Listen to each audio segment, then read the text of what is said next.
Premier Ford, he's talking about cutting our shit. We might have to start doing this show by flashlight. I don't know if we're going to have power here in New York, Michigan, or Minnesota. These trade wars are fucking with us, man. Psych. Here we go, baby. Hold the mic, don't stop for no one. We got generators, baby. We got generators. How we doing, man? Trade wars are in full effect. Here we are. You know, the I Told You So tour is kicking off quickly. A lot quicker right now. A lot quicker than I thought, brother. I'm not gonna lie. Let's be serious. It's going down, man. It is going down. And this is I'm literally watching certain folks like try to downplay this, like Trump's a genius. And I'm like, this is some straight up trash. Straight up trash. What was that old man grunt? That's exactly what it was. That was a middle-aged grunt for you. Don't you use those terms on this show. Oh, for those of you watching, welcome to Hold the Mic. We are your hosts. I'm Ryan Shead. That's Ian Sherman. Brother, what up, how are you doing? I'm doing good, man. I'm doing good. Better than 5 minutes ago. Right. Hot under that blanket. Yeah, I kept him under there for like 10 minutes. I'm excited for today because my positive for last week was that I got the new setup for the show. Yes. And we spent quite a bit of time this week making sure that it worked right, that it sounded decent. But the most important is that we would be able to take phone calls. So as you may see now at the bottom, we have a phone number. We're going to have a portion of the show where we take some phone calls and get to talk to you guys and also get to hear from you of what's maybe bothering you. And we may even get a few Trumpies on here that end up calling us. Hey, man, if you're brave, step up to bat. That's all I got to say. You just never know. This is true. So my computer screen just did something really funky. I don't like it. Is it like Twitter? Are you getting hacked? Yeah, right. And it just happened to be right about the time that my stocks were all crashing that happened. Let's be serious right now. How that's going to play out. I was asking people, I was like, do you really not see, this happening this way right now? Come on, guys.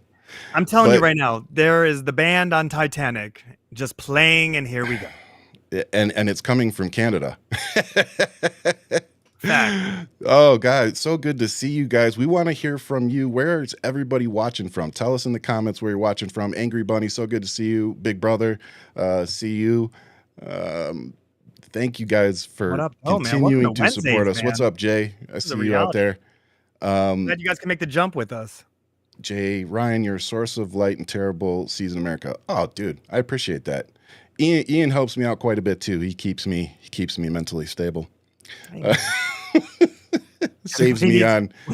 What's the? I was gonna say, everybody needs a donkey. Like you're my Shrek. Like here we are. Well, that's probably actually accurate. Dick. It's so good.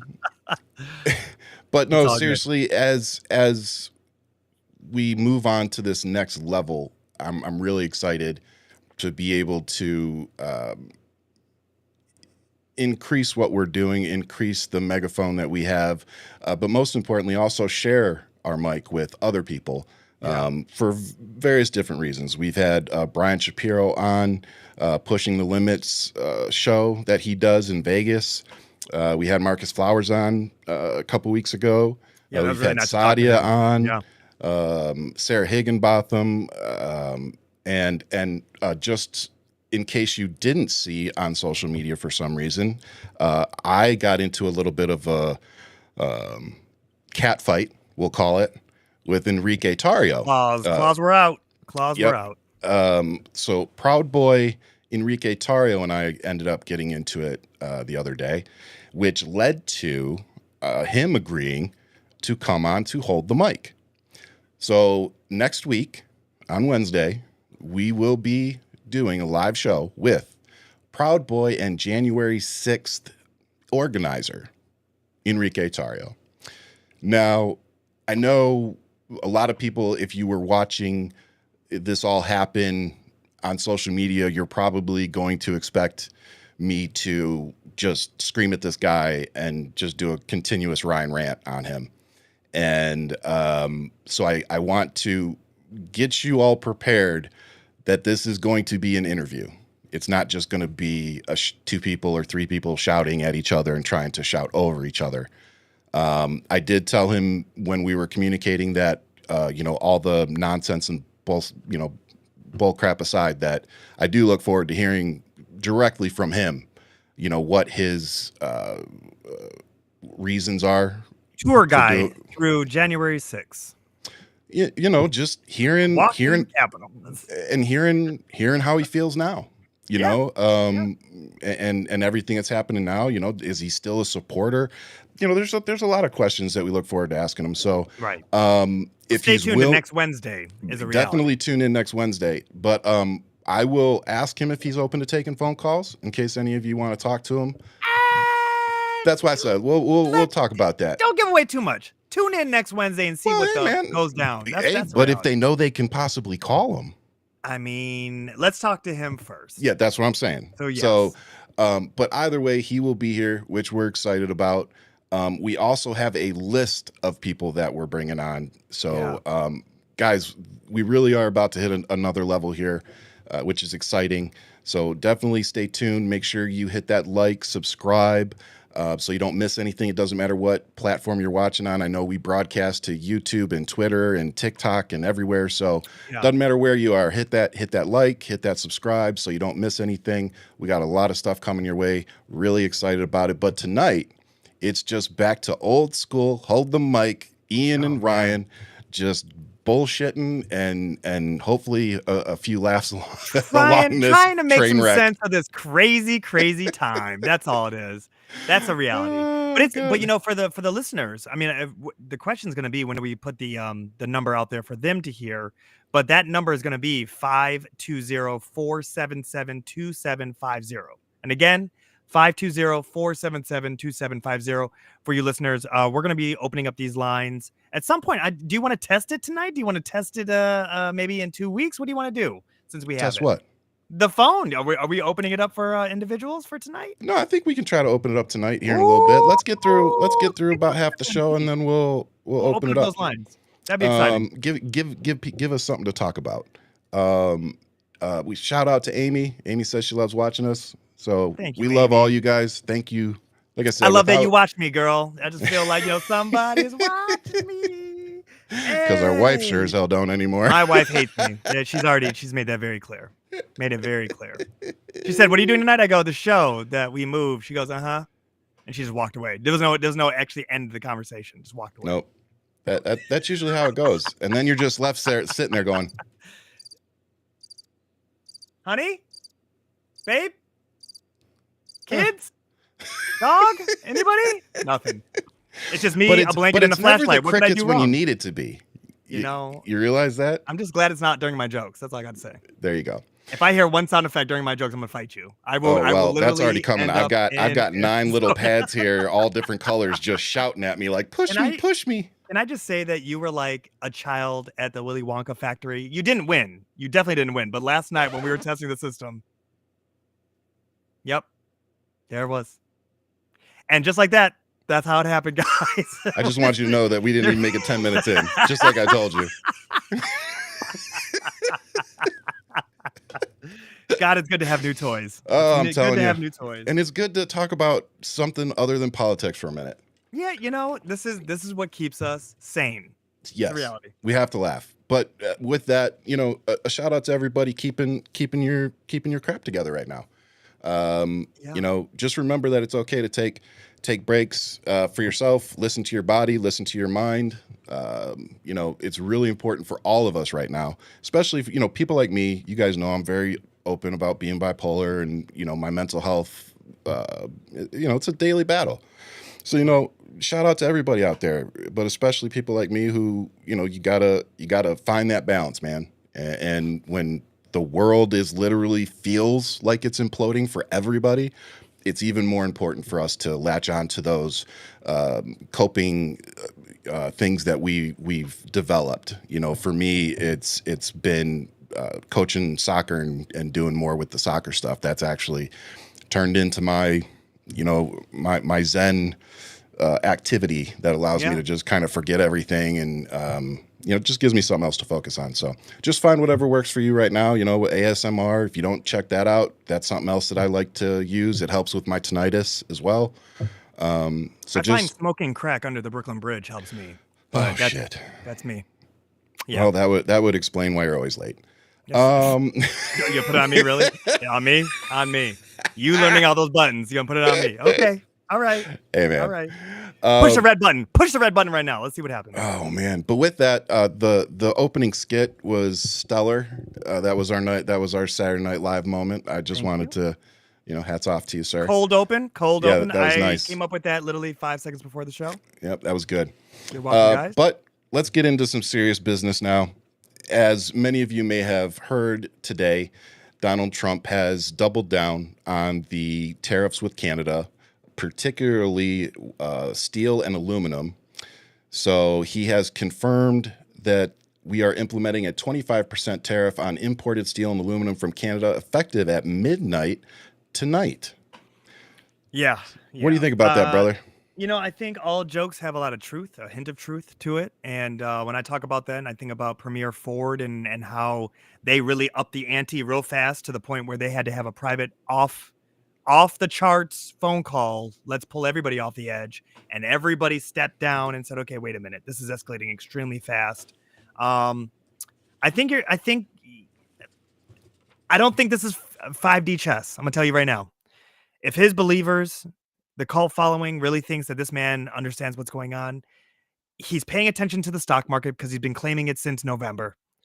And for him to now say that he's not paying attention to it tells you everything you need to know about where he's at in life. He knows Good that point. this is hitting the fan fast, and that's why you see him making this. You put your one foot in, you put your one foot out. My man literally looks like a child doing a dance, and this is going to be ruining people's lives. This is going to ruin your 401k. I really feel for the people who have to retire very soon. Yeah. A thought process I really did have is the people who are talking about retiring in government and now their 401ks are crashing.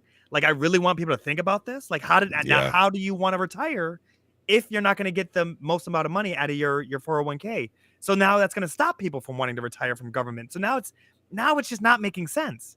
Yeah. It's almost like he should have just literally played golf and rode the wave that Biden had set him up with, because he could have just claimed a great economy back like he was in November, been on the golf course, and then just been relaxing. Instead, he had to run it like one of his businesses, and now America might be his 7th bankruptcy. Yeah. It's just been crazy to watch. There's a video he did about the stock market, and he's talking about there's going to be a lot of people that make some money off of this. That's right. And it's like, yeah, it's going to be you and your friends who have the resources and the funds to dump tons of money into the market and then short the stock market and then buy it when it's low, sell it anybody that's taken a micro or macroeconomics class and an accounting class can literally see everything that's going on. Right. And they can also tell you that there's no way in hell that you're going to audit the entire government in 4 weeks. No. And I thought about this, Ryan, is with the department that was never created, that didn't exist until 7 weeks ago. Well, not even that. They're not even saving as much money as the IGs that were actually there. They were finding $70 billion each. Like, it wasn't just one IG. It was, they fired 13 to 15. What was it? 15 IGs? I don't remember the exact number. I believe it's 15. It was like, it was in the teens. Fact check me in the comments, please. But I believe 15. And they were, and they have it on opinion piece for New York Times on TikTok. I was really loving hearing their stories. They're finding 30 billion, 70 billion. And we're talking about everything down the list of airplanes charging $7,000 something for a hand soap dispenser. When you talk about actually somebody finding fraud, because what they're talking about with the stuff that they're finding by a kid named Big Balls, you're like, how do we take this serious? Like, how are we supposed to literally look at each other in the mirror and say, this is serious. This is my government. I'm proud of my government. Like, it's a joke. It's an absolute joke. And the whole world is turning against us. That's the only thing that this has showed me. Holland won't even refuel our warships when they get overseas. They're like, we're not participating with you. The way you treated Vladimir Zelensky. Didn't they back off on that? It doesn't matter. The thought is out there now. Do you know what I mean? Yeah. The thought of everybody's pulling away. Everybody's verbalizing it, regardless if they're in or out. It's out there. And this is the turmoil that we're looking at where we're like, this is not finding peace. I'm sorry, it's not. No, and it's not putting America first. So here's what old Dumpy had to say. Yeah. So, Mr. President, when you look at the market selling off, that didn't concern you, and where do you see it going? Doesn't concern me. I think some people are going to make great deals by buying stocks and bonds and all the things they're buying. I think we're going to have an economy that's a real economy, not a fake economy. It was a fake economy. They were putting in all government jobs. You see what happened last month? We had more real jobs, and government jobs are way down. That's going to continue. Yeah. So, Mr. President, when you look at the market selling why does Elon Musk look like I Dream of Jeanne the way he's standing? Did you see? Looks like such a tool. What is going on here? What's up, Elon? So it's just they're making excuses already. I mean, they've been trying to blame Biden already for this, and I'm like, stop. Oh yeah. But the funny thing is, they're taking credit for inflation took another little dip. Yeah. And they're like, oh look, inflation's going down. I'm like, nothing that Donald Trump has done in the last 5 weeks is affecting inflation already. What we're seeing is we are seeing the benefit of what Joe Biden and his administration had done to get inflation under control. 4 years. What you're 9 going to months see, of growth. that graph is going to continue to go down for probably another quarter maybe, and then it's going to start shooting way back up. And it's going to be because of what, Ian? The Trump slump. Tariff war. Tariff war. But we're calling it the Trump slump. A lot of MAGA Trump people are about to get a lesson in trade wars and how wars are started. Oh my God. And literally, what did China say? If you want a war with us, may that be a trade, may that be an actual battle. They go, we are going to go to war with you. And it's like, woo, okay. No one's playing with you, America. No one's playing with you. All they need is a boat ride, and we're screwed. And apparently we ain't got no gas stations over there with our boats. So here it is. But I will say my correction is that, and you guys can look this up, Joe Biden had nine growth periods of 9 GDPs where everything was going upward. We had the best GDP in the world, and this man just took it over, and here we are. Tanked it. Here we are. Just like a casino. When we're talking about, I actually looked up the statistics of a casino, of like just running a casino, period. And the thought process that a casino always wins, like there's no reason why that slogan doesn't exist. You know, the house always wins. It's the reality of short-term gains. Somebody can come in and beat the house, but the longer you play, the house always wins. Yeah. And it gets all that plus more back. And when you sit there and you go, how did Trump fail at a business that the house always wins? I'm telling you, like bankrupting a casino, that's something that's that special. like I really want that to sink in people's minds. And now he's running this country into the ground. Yeah. So here we are. Anthony, you got a question. I'm going to come back to it because I want to finish our topic, but I'm going to come back to that because I actually had something on. I wanted to say something to the trans community tonight anyway. So, but real quick, let's have a listen to Canada's response to Trump's games. I think, yeah, man, I this is so hard to watch. That's all I got to say. You've just heard the actions we're taking from my colleague and friend, Dominique Leblanc. Canada is holding strong and will continue to do so together. Well, make no mistake, though, this is going to be a day-to-day fight. This is now the second round of unjustified tariffs leveled against Canada and Canadian goods. The excuse for the first round was exaggerated claims about our border. We addressed all the concerns raised by the U.S., and in return, They agreed to temporarily abide by the free trade agreement President Trump signed himself with Canada. The latest excuse is national security, despite the fact that Canadian steel and aluminum add to America's security, not take away from it. All the while, there is a threat to further and broader tariffs on April 2nd still looming. The excuse for those tariffs shifts every day. The only constant in this unjustified and unjustifiable trade war seems to be President Trump's talks of annexing our country through economic coercion. Yesterday, he called our border a fictional line and repeated his disrespectful 51st state rhetoric. Well, Canadians have made it very clear that we will not back down and we will not give in to this coercion.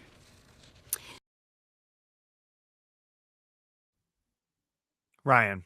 Yep. I love that she touched on the fact that the deal that they currently have with America is the deal that Trump struck back in 2019.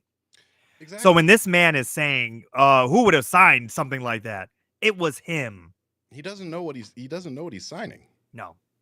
He No. doesn't know what he's signing. They just put stuff in front of him. He's like, "Oh, what's this? Oh, okay. Let me put my ridiculous signature on there that I can only sign in Sharpie because I'm a freaking narcissist to the nth degree." It is literally my favorite thing because he called himself a fool. He goes, only a fool would have signed this. And it's like, Enta holding the mirror. And then on top of it, when he signed it, and again, Ian and I are not trying to start a cult here, so always fact check anything that we tell you.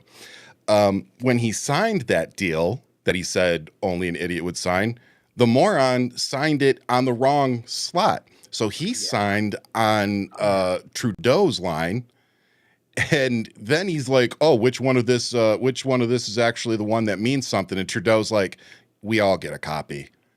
Like, he's just like, "Yeah, you messed up mine. Thanks." You know what, though? I hope he has that framed on the wall. Oh, I would have, really- dude. I'd take Here's pictures this with it idiot. right here, right here, because his signature's in the Sharpie. So it's like, It's so good. oh God, So good. and we're So being good, led but by this is this it. clown. But this is it. Yep. So to all of our Canada friends, we understand. You're doing what you got to do. Please accept our apologies for this douchebag, Donald Trump, and Man, his to the rest of cronies. the world, man. Not just Canada, the rest of the world. Yeah, but right now we seem to be having it out with Canada. We'll deal with Mexico tomorrow. Oh, God. That's where we're at right now. But unfortunately, I think in terms of inflation and other things, we're going to see it go down. We're going to see it go down for a little bit longer. Sorry, I turned that down. We're going to see it go down for a little bit, and then it's going to go back up. I think we're going to see unemployment numbers get pretty ridiculous if they're released honestly. I think that's another thing that we all need to be a little cautious about is can we inflate numbers? Would they? Would they try to I control? mean, considering information? Donald Trump literally is convicted for inflating his personal wealth Assets? to his assets to obtain loans, Uh-huh. I don't trust any fucking thing that this. Well, Google government wouldn't puts do out. that, though, would they? I mean, it wouldn't like they'd change a body of water just because they're trying to appease somebody. Like, is that? And by the way, can we just talk about how ridiculous it is real quick that Donald Trump signed a woman's proclamation to make, what is it, April Women's Month or something like that? First off, he's a rapist and accused pedophile. So him trying to honor any woman is just stupid. And second, speaking of Google, didn't we just get done removing like Pride Month and Black History Month and, any kind of month that didn't celebrate white Americans? I thought he made a proclamation that February was Black History Month. I'm not making that up.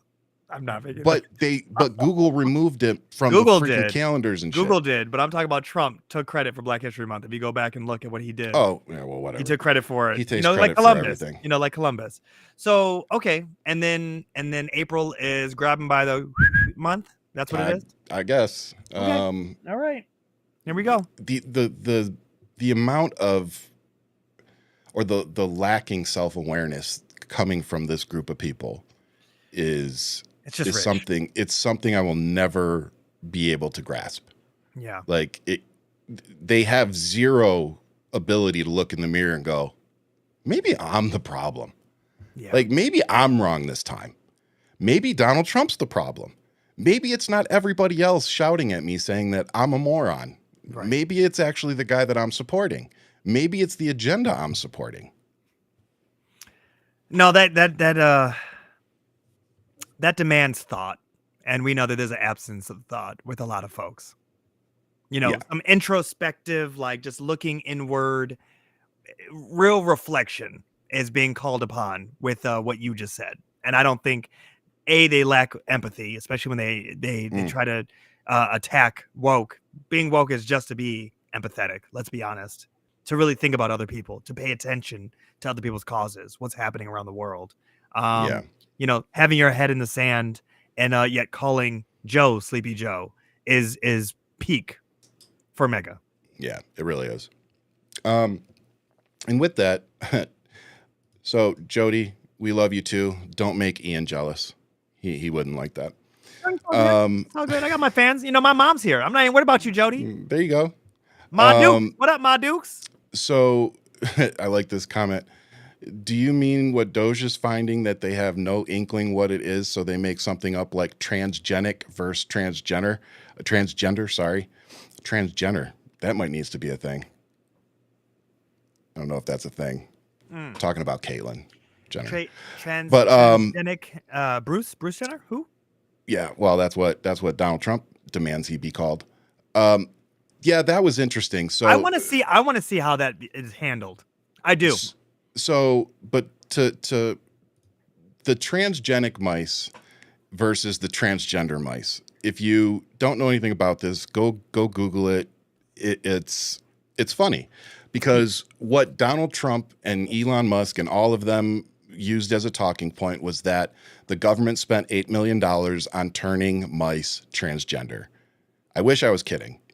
Now, what it actually was, it was an $8 million grant to do a study for At a university.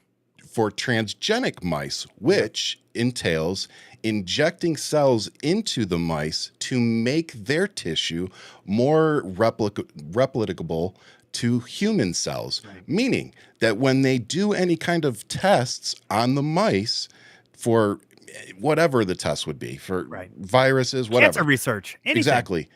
That their little bodies are going to respond more closely to humans than mice. Right. That's what it was for.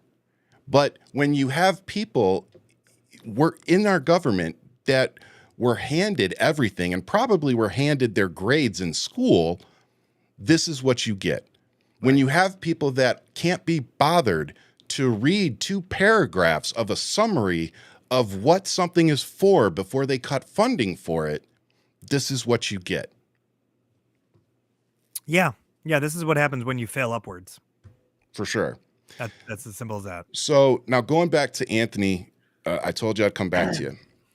Did you see Congressman John Larson blast GOP today for not allowing Elon Musk to testify in Congress today? That actually isn't what I was going to. We'll come back to that one. Somebody said something. Where'd it go? There it is. Thank you. What do you think of Congressman Keith Self misgendering Congresswoman Sarah McBride? I was already going to talk about this a little bit today. Why do I not have it on the? What I can tell you is why do I not have it on the outline? What was I going to say? Well, we can talk about it right now. But I don't have it on the outline. So here's my thing. We had just recently, I had a video go viral on Instagram. We had the Pima County Sheriff, 2 male Pima County Sheriffs, going into the female's bathroom at a Walmart to check stalls. Literally had flashlight out, looking through, the slits of the stalls for women and women. And the person that they were looking for was what the lesbian community would call a stud. It's a woman who is a lesbian that would, most of us, I guess you would probably call the masculine one or maybe the butch one. Yeah. I don't know what the correct phrase is, but still a woman. All right. And so they saw her and I guess made assumptions and went in there and started questioning the women in there, and they started recording. So if you want to go see the video, it's on my Instagram. Yeah, it's I bring gross. that up because this is the agenda. They're so focused on the transgender community, and it's just insane to me. So I had somebody post that's what I was looking for. This post happened either today or yesterday, and it's the person replied to me and said, transgenderism is a mental disease called gender dysphoria. They were trying to be slick and be like, it's a mental illness. And I said, you're right. And it's actually in the Diagnostic and Statistical Manual of Mental Disorders, or the DSM-5 for those of us who know what it is. So my question is, if we as Americans know that gender dysphoria is a mental illness, okay, why are we doing everything in our power to make sure that they cannot receive treatment in any way, shape, or form? Because it's not just about protecting the kids. Because if it was, then it would be just focused on them. We're attacking the transgender community as a whole. Some states are literally trying to make it a felony to identify as transgender. That's where we're at. Now, let me also point out a few facts to you. While Donald Trump and Elon Musk and MAGA and all these Republicans sit there and fearmonger over the transgender community, I just want to let you know that they account for 1.3% of the population. Yeah. We're doing all of this, going into bathrooms and checking all police officers. Come on. We're doing all of this for 1.3%. And when you hear Donald Trump and your GOP representatives in Congress pounding their chests about protecting women in sports, I want you to then also go Google the head of the NCAA sitting in front of Congress and being asked directly, how many transgender athletes do you have? The answer was more In than the nation. In the nation. How many do you have more in the than nation? 5, less than 10. Yeah. Now, let me also tell you how many people are the NCAA oversees, how many student athletes. 530,000. Yeah. Yep. So now let me ask you, do you think that this is really a good use of our resources and time? All of the shit you're seeing in every state and at the federal level to go after this community. You're literally going after one person out of 100. You're literally passing all these laws. You're so fucking scared of these people that you're passing laws and attacking one out of 100. Well, I don't, Ren, I wonder if it is scared or if it is more so of control, because, I know it's not about the kids. Otherwise, we would stop watching kids getting shot at schools. But the thing that gets me is, Well, and they don't care it's about easier yeah. to pull people down than it is to lift them up. And when you look at such a small minority that is easy catnip for ignorance, period. When you look at the fact that it's like, how many of these people, like Bruce Jenner, is sitting there, and because of the wealth, it has the security around it to protect it from any of the discrimination, right? I don't think any of us are going to be able to walk up to Jenner and say what we want or be as rude. I mean, yeah, it might be in passing as they get into their BMW or into their whatever mansion, right?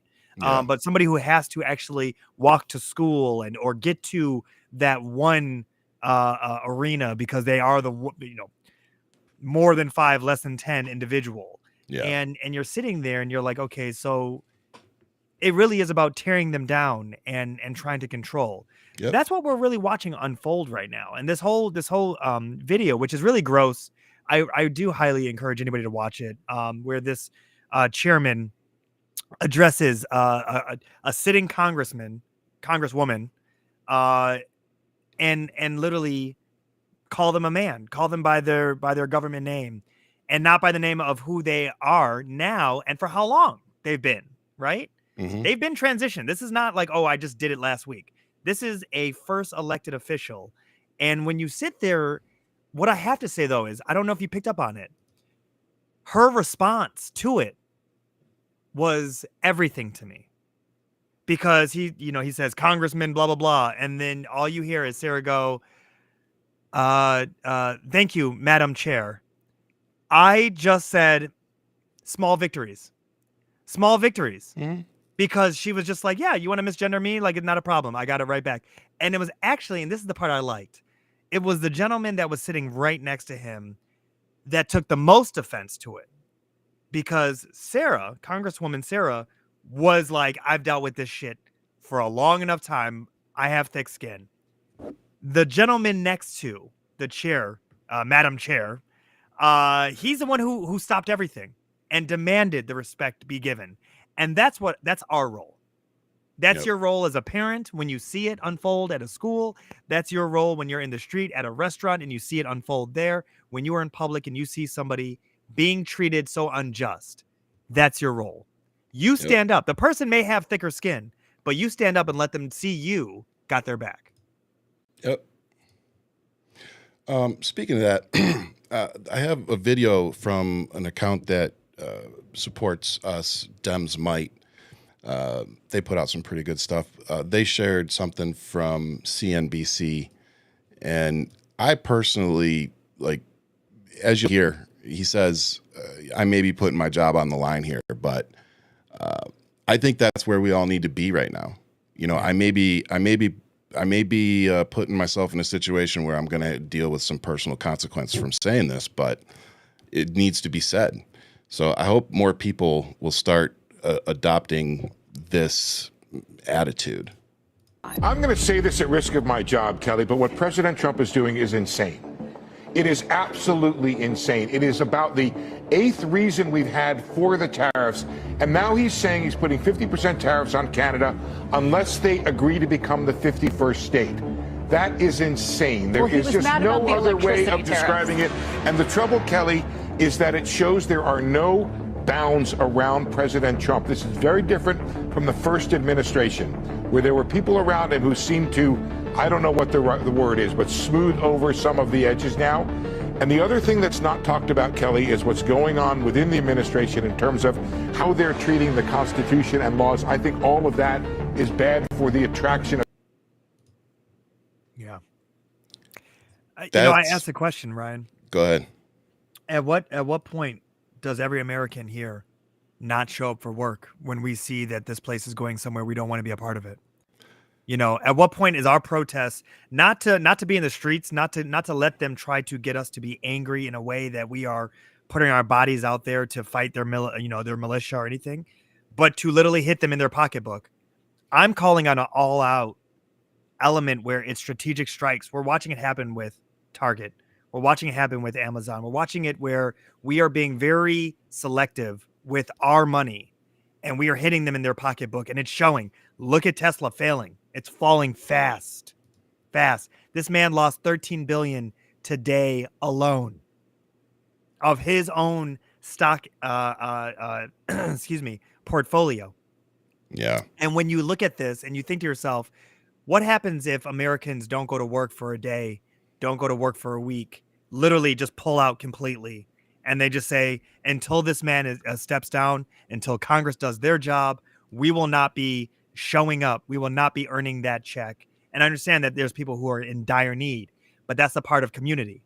If we can all support each other in a community on a smaller level, well, there you go. And I know that sounds like socialism. I know that sounds like crazy peak, but at one point, what we're seeing is not normal. When do we meet that match? No, I actually agree. I've been on social media and Twitter telling the left, it's time to arm up. I know a lot of people still have faith in the system.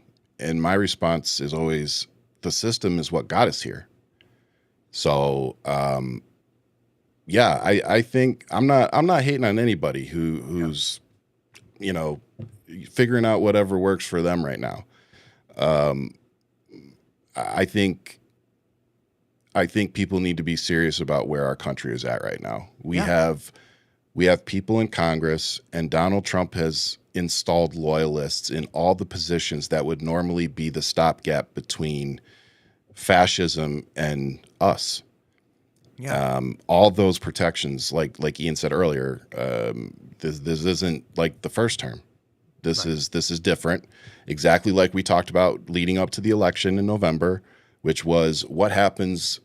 Think like a criminal. What happens when somebody like Donald Trump is given pretty much absolute power, and he has nothing left to run for? Right. And he's already floating again in front of the Irish president. That third term. Yeah. He's dropping these little hints because he wants to normalize a lot of this. Well, I mean, And they've it's already something that we- normalized a felon, a fraud being president. Right. I mean, let's call it what it is. He's a legitimate rapist. Yeah. Like, he's an adjudicated rapist in a court of law. And they knew that before they voted for him, and they voted for him anyway. Yeah. Yeah. Call it whatever, dress it up however you want. That's what happened. When American voters walked into the voting booth on November 5th of 2024, they knew that Donald Trump was a convicted felon. They knew that he was a prolific business fraud that has paid countless settlements. Yeah. They knew that he was an adjudicated rapist, and they knew that he was an accused pedophile. And that was why they had to make the Hunter Biden stories what they were. That's why they had to make the Ashley Biden stories what they were, because they had to make Joe Biden look like he was just as much of a piece of garbage human being as Donald Trump. That was all MAGA's agenda was for 4 years, to normalize electing a felon, a business fraud, and a rapist. And they were successful, by the way. What I got from that attack is that Joe Biden was the head of the Biden crime family, but he was asleep at the wheel. That's what I mean. That's how dumb MAGA is. That was the narrative that one day they're saying that, and literally the next day they're like, "Oh, you sleepy Joe." It's like, look at all the crime he's he's doing. Was just having like mob meetings in the back freaking Rose Garden. What are you talking about? It's so good. It's just so good. I mean, but yes, it's peak MAGA. Not much thought. Like I said, not much gray matter is up there. So here we are. Oh yeah, that's another good one. The 10 Democrats that voted to censure Al Green should absolutely be voted out. Personally, I think they should be dragged out. Let me give you guys a little bit of context of one of them, because I know of their district. Tom Suozzo. Tom Suozzo took over the district that was originally George Santos, if you remember that character. It's a very highly thick red Nassau County, New York, right? It's end of Queens, just butting up to Long Island, which Long Island, the thing that people need to realize about New York is the state itself is red, but the city, which outweighs everything, is deeply blue. Oh, shit. What's up? Democrats are shutting it down. Good for them. So the thing that is, we can talk about that in 1 second, which I have thoughts about that. But the thing about like Tom Suozzo is that he's in an area where he will be in a lot of trouble. The candidate he was going up against was, I believe, like a Ethiopian Israeli immigrant who clearly had a green card here, and she highly Republican, and so it's a deep red seat. So him censuring clearly was something about his district politics that he had to kind of conform and bend to meet at that moment. But should they have done that? Absolutely not. I mean, the tale of two Greens. You look at Marjorie Taylor Greene and how her antics, and how Democrats didn't pull any of this. They allowed her to be loud and do whatever, and they kept it moving. Matter of fact, Joe Biden did a phenomenal job at his last State of the Union, where he set them up for failure because he brought up the fact of Social Security and everything, and how they want to get rid of Medicaid. And look at where we are today. If you go back just a year ago, literally from State of the Union all the way up to Michelle Obama's speech, talking about Kamala Harris and talking about Trump, a lot of the stuff that they were talking about is all unfolding in front of us at this very moment in time. Ryan, you look like you're deep in thought. I'm just reading some of this. So the Senate is what you're saying? Democrats are shutting it down? Chuck Schumer. Yep. They are not voting for the resolution, likely leading to government shutdown. Good for them. Yeah. My concern that I will tell you about, it's easier for Elon Musk, and maybe this is the reality. It's easier for Elon Musk to now go through systems and start, really gutting things, because it'll be a little calmer with governments if a government shutdown. Yeah, it won't matter. Well, look, we've been asking the Democrats to do something. Don't fucking cry now that they're doing something. Yeah, and that's my congressman. So Schumer. I want to see him doing something because, like, literally, it's either this or we arm ourselves. So, if anybody's got better ideas, please call us, tell us, let us know what better ideas you have to stop what's happening. We are alienating all of our allies. We're literally going around as they're talking about America first. They're talking about going and buying Greenland and Canada and Mexico. This is a joke. It's a joke. This guy doesn't sound smart. He sounds like a moron. He's done nothing but go after people that, he views as wronging him. He's going after every lawyer, every judge, everybody. That's all this is. It's a big old fuck you tour, and we just get to sit back and watch. So again, I ask you, what has this dude actually done to lower inflation, to lower gas prices, to lower grocery prices? Show me what he has done or started to enact, because it's nothing. And again, if you're talking about Elon Musk and Doge and all that stuff, they haven't found anything. You cannot go from a department that does not exist in any way, shape, or form. Not a building, not on paper. It was an idea up until January 20th of 2025. Yeah. And then it started whatever it's become. So from January 20th until March 12th, not even 2 months, you're telling me that this guy has gone through the majority of the government and found billions and billions of dollars in fraud, waste, and abuse? If you believe that, you shouldn't be able to vote. Like, if your body didn't tell you how to breathe, I think you'd probably forget. This is insanity that people think Elon Musk is in this to help America. Right. This is a dude that holds 3 citizenships. Okay? So he's got South Africa, Canada, and here. And I'm like, here, Canada actually has some balls, and their people are actually pushing to have his citizenship there revoked. That's right. So once again, another country showing America how to do it. This guy comes from money. He's not some self-made guy. At least Bill Gates started in a freaking garage. That is not how Elon Musk got his start. He got his start mind because Daddy had a safe that he could open whenever he wanted to and just leave an IOU. And again, I'm not trying to start a cult. Go research everything I tell you. So you want me to believe that this guy who's getting billions and billions of dollars in taxpayer money to subsidize his businesses, again, Tesla wouldn't even be a fucking thing right now if the government hadn't subsidized it. What was it, 2012? Somewhere around there, 2014? Mm-hmm. So again, Elon Musk is a fucking failure that if you take away government money from him, he would cease to exist. Like, it really is that. And so now what we're seeing is you have 2 men, Donald Trump and Elon Musk, who all the rich people in the country and even in other countries are too invested in to let fail. And those same people said, you know what? Let's go ahead and just let him have the keys to the kingdom. Let's go ahead and let Elon Musk do whatever the fuck he wants. And then we'll just excuse it and say, well, the president told him he could, so. Again, if George Soros was allowed to do what Elon Musk is doing, the Republicans, MAGA, Trump supporters, you guys would have picked up your pitchforks and drove your semi-trucks from wherever state you lived in all the way to Washington, D.C., and you would have dragged that dude out. You would have dragged them all out of the government, and you would have. You fucking know it. You still talk about George Soros. It's not George Soros that's in our government right now. Literally. He's not the billionaire immigrant that is being allowed to fuck us all in the ass. Right. Because that's literally what he's doing, especially if you're a veteran. Like, if you're a veteran, you voted for Donald Trump and you're still happy, like, you are not paying attention.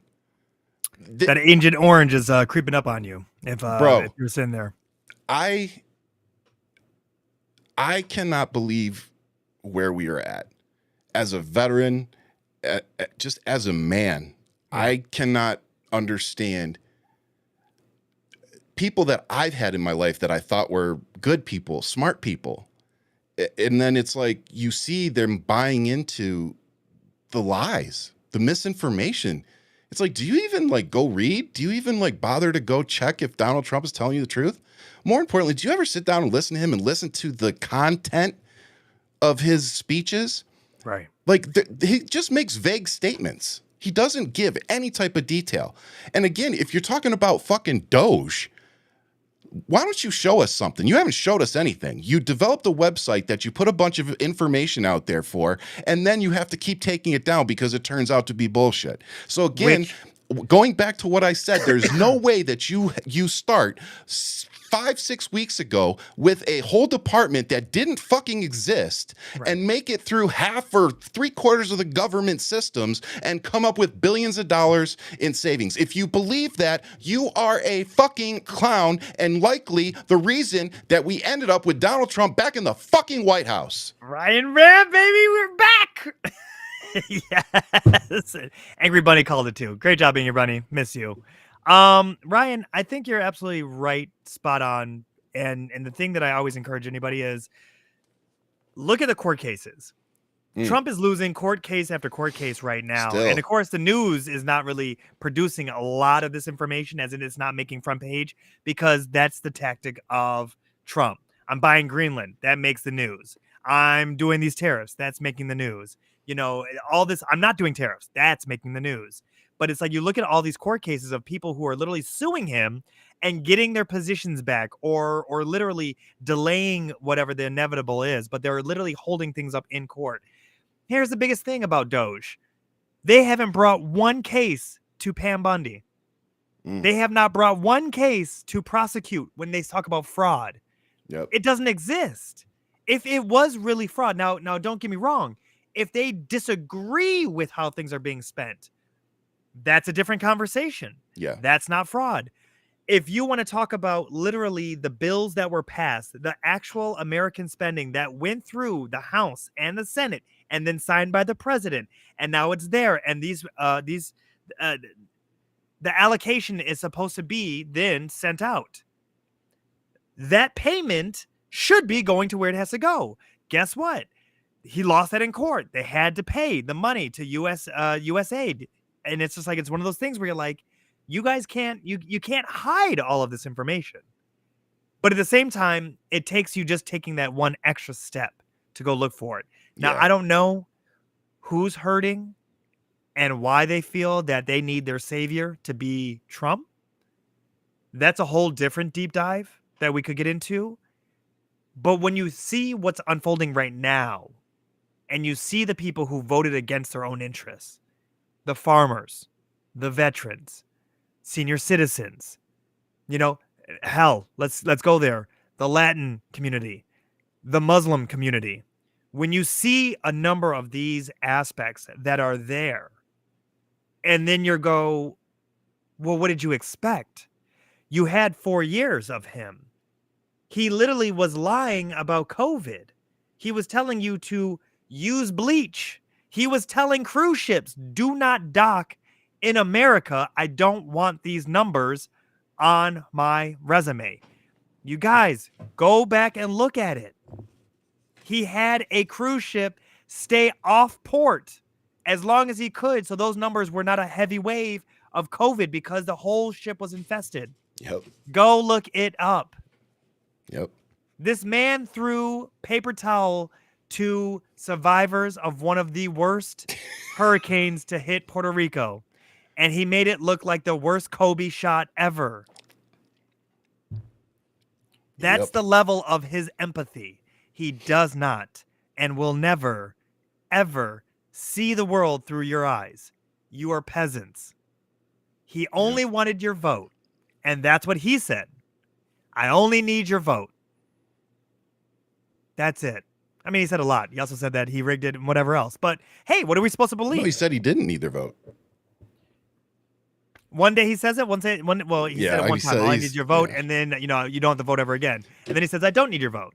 He says but this whatever, is topsy-turvy whatever the morning news tells him to. You know what I mean? It's whatever his handlers tell him. But it is what it is at this point. But he's literally falling apart. He's not the same person from 8 years ago. No. And I want that to sink in. His first term was 8 years ago. Yeah. I know. I was thinking about that. I was like, damn, like when he was sworn, I was still working for the government. He took possibly his oath of office, maybe to Russia. I don't know. But regardless of it, that was 8 years ago. So go ahead.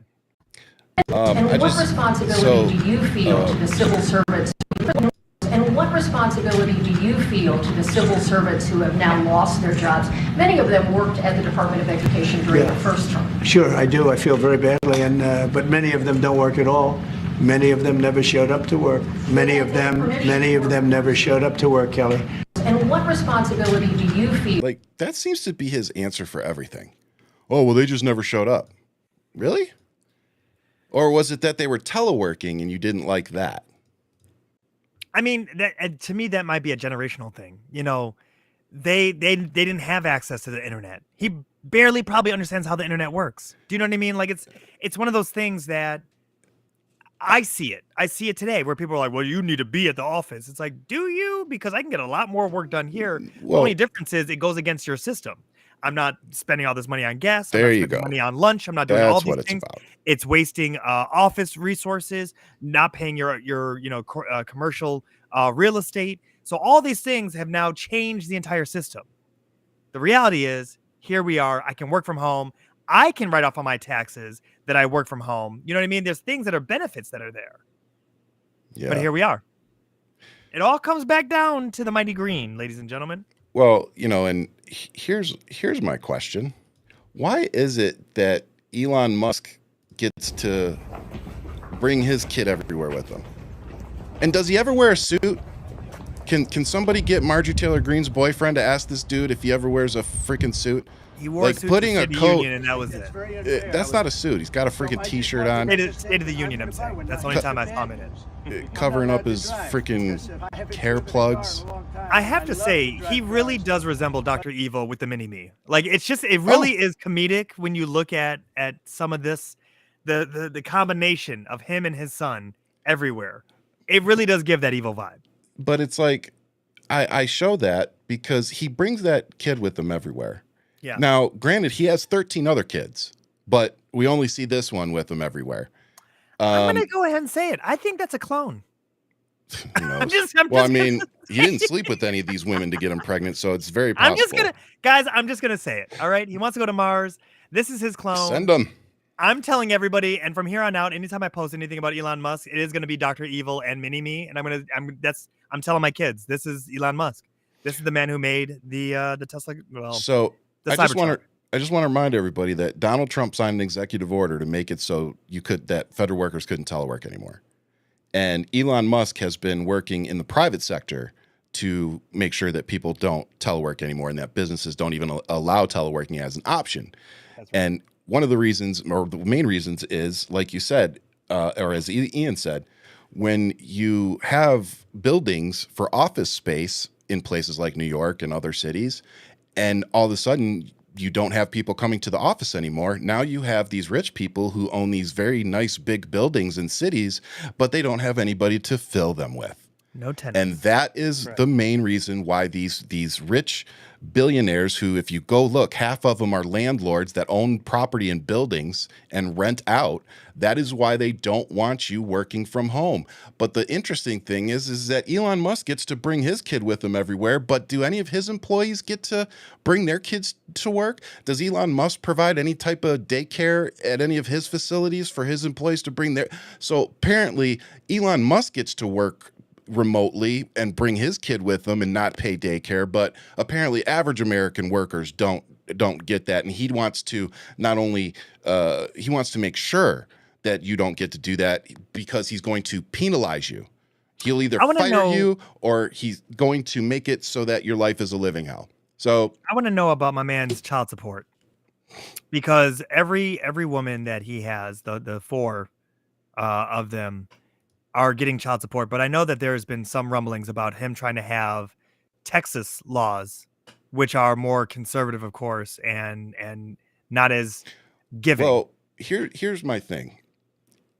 I have a feeling that these women are having to sign something saying that they can't go after him because homegirl that just had it is going after him. Well, then he's a And fucking I moron. think you're right. I think he's you're a fucking right, moron then, and I'm going to tell you what. That's what I'm saying. Elon Musk is not fucking smart. I don't even need 3 seconds to fucking think about this. If you're coughing up your sperm to a woman so that she can have your fucking child, any smart billionaire, or fuck me, who makes like $100,000 a year, would sit there and say, yeah, I'll give it to you, but sign right here saying that you can't come after me for child support since you want my child. Yeah. So you're going to tell me that the smartest fucking man in the world couldn't come up with that little clause before he coughed up his fucking sperm? Because again, go Google it. He's not sleeping with these women. They're being Look at what Angry Bunny just wrote. Look what she just wrote. He buries them. He buries the mothers in custody court. Yeah. There's But again, you shouldn't even have to do that. You should have taken care of it before you even coughed over the sperm, dude. Yeah. So again, he's a dumb fuck. He doesn't even have smart lawyers around him to be like, hey, before you cough that up, why don't you protect yourself? You know, kind of like a what's it called? A prenuptial, if you will. A prenuptial. Prenuptial. Come on, Ian. Prenuptial. I'm not gonna fuck it. I'm gonna give it to myself. If you're not gonna do it. Bitch. See what I deal with, people? I gotta get my own applause. I was searching the actual fact of Elon Musk, and you come up with this joke. And you know what? It was a good joke. It was a good joke. I like that you have to tap it every time. No, I don't actually. I just hit it once and it does it. Oh my God. Elon Musk fights to keep custody battle in Texas, where he would have to pay $2,760 a month in child support. Let that sink in. Billionaire. Them women are sitting there watching the stock market, watching Tesla crash, going, no. Game on. Hey man, like I said, I hope they get as much as they can out of him because he's an idiot for not protecting himself before he gave him his sperm. Wow. Here we are. So again, just to recap, for those who may have jobs and shit that can't pay attention, Department of Education is cutting 1,300 employees. Trump doesn't care, and and the American people that voted for him seem to believe everything that they say without any proof. And this is gonna be fun. This is the thing that I really hope people who are MAGA, because I'm just going to say it. Uh-oh. You have people who have children with disabilities. You have people who are clearly dealing with whatever on a spectrum now too. These are the kids that are going to suffer the most and fall behind. And when you look at you see these people who literally voted where they thought they were going to hurt somebody else. Yeah. Because there's no other way for me to think about it. You were upset that people were holding racists accountable. You were upset that they took out people like Derek Chauvin for murdering an innocent black man on the streets. You were upset that you watched this blowback of the Confederate statues that were literally put together, erected, and implemented into America during the 1960s, during the height of the civil rights movement, as a reminder for people to stay in their place. Mm-hmm. You were upset about that. And you thought that this was going to affect you. And instead, it's like Trump pissing in the wind. You literally have affected yourself because you look at a number of the red states that are now about to really crumble. Did you hear about Nebraska? They're talking about in 4 months they could possibly go completely broke as a state because they have no farmers, meaning the hands on deck, the immigrants that they were using as free labor practically because of the cheap wages they were paying them. They all left the state of Nebraska, so now these farmers don't have anybody who wants to take the job. Well, guess what? Now you can't sell that to whoever that was. If it was the government, well, guess what? The government just said they're not doing these things because of tariffs. Well, China's not buying soy. So if they're not buying soy, that means they don't need your product anymore. U.S. aid is not buying your product anymore. The government was literally investing in our own people to create things, materials, food, crops, whatever, for us to have a global trade. And now here we are. The tailspin. Are we winning yet? Is the main question. Yeah, really. And something else, because we're talking about the Department of Education, and I just like taking any opportunity to go at Vivek Ramaswamy any chance I can. He just I love posted how you say his name. Vivek Ramaswamy. I don't give a shit. I know. Get the cell phones out of the schools. Yeah. Are you fucking stupid? So let me just... One of the reasons that you want your child to have a cell phone is in case something like Uvalde happens. So that they can call for help, call 911, call their parents, let them know what's going on. Hey, come get me. This shit's getting crazy. Or call to say goodbye. Or just send a text, hey, I love you, Mom. Not sure if I'm going to make it home. Whatever the case is. Yeah. There's reasons. There's very good reasons to leave these kids alone and let them have their cell phones. Now, as a teacher, if you want to, make it so they have to put them out the front, I remember I had a teacher who used to make us put our pagers up on the desk because they would make noise. That tells you how old I am. But there's plenty of things that can be done inside of the school to mitigate the phone usage. Right. But just taking them away or not allowing them in the school is a very, very bad idea, especially for safety concerns. So the fact that we have to tell MAGA this is just insane. But the one that really got me was somebody replied to it and said, when's the last time you were in a classroom with 35 high school kids trying to conduct a lesson on finding the parabola? Until that happens, you can be like every single other person and leave your opinions out of education. And my response was a little colorful, but it's based like, so you're basically telling parents who are saying that they want their child to have their phones for safety reasons, you're telling them to piss off because they're not the ones teaching your... You know what? If you can't handle 35 kids with cell phones, then maybe you shouldn't be a teacher. Maybe you should go make donuts at Dunkin', because that seems to be a little more up your alley. Because if you are so incompetent that you can't handle that, then I probably don't want you teaching my child life lessons. Well, I think that, it's a fine line, Ryan. There's enough distraction with hormones and people and things and their own personal little baby lives as they're coming into their own adulthood to then have a device that has access to everything that they could possibly want. And the temptation that we have not studied yet. We don't have enough data to really look at youth growing up with technology. But at the same time, if you can captivate, if you can steer their young minds and have them grab onto whatever the lesson is for the day. I know you're not going to win them every day, but that's the reality. How do you win them most days out of the year?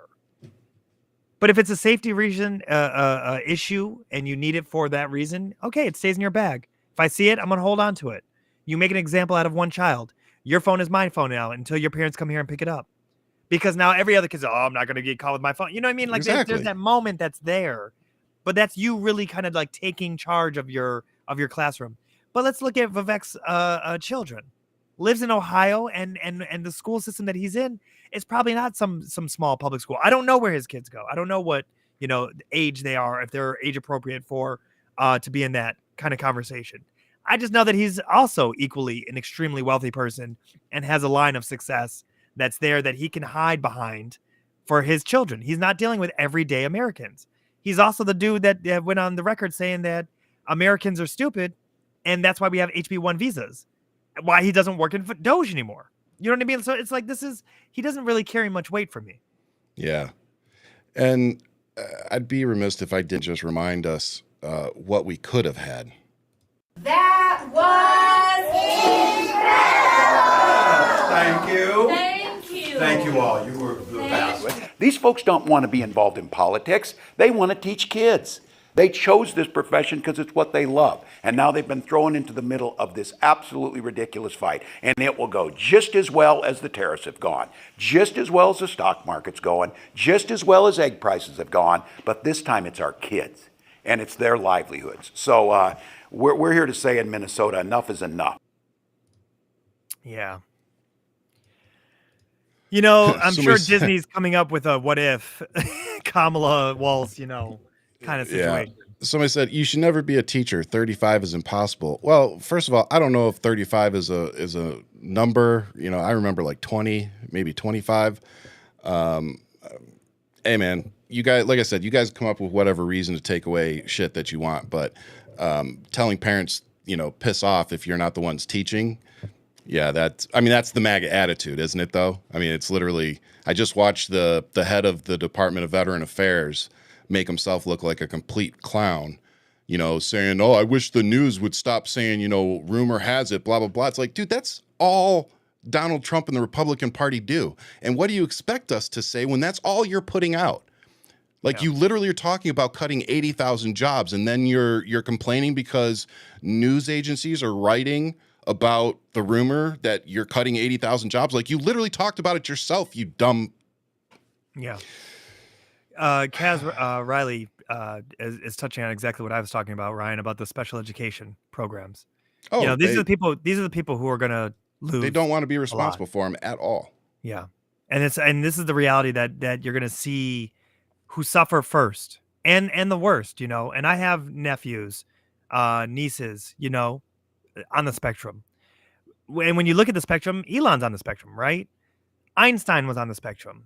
I'm sure a lot of us undiagnosed as we were 80s babies into 90s, they weren't really looking at a lot of things the same way as they are today.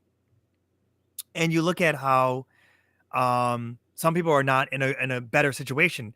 Yes, 25 students is a big room, but then they have special classrooms where you can work more one-on-one, 6-to-1 teachers. I remember those programs, PAC, all that stuff when we were growing up. But you're looking, is that spectrum or is that ketamine? So it's one of those things where, or acid hitting, I don't know with this one. I don't know what that is, but I want some.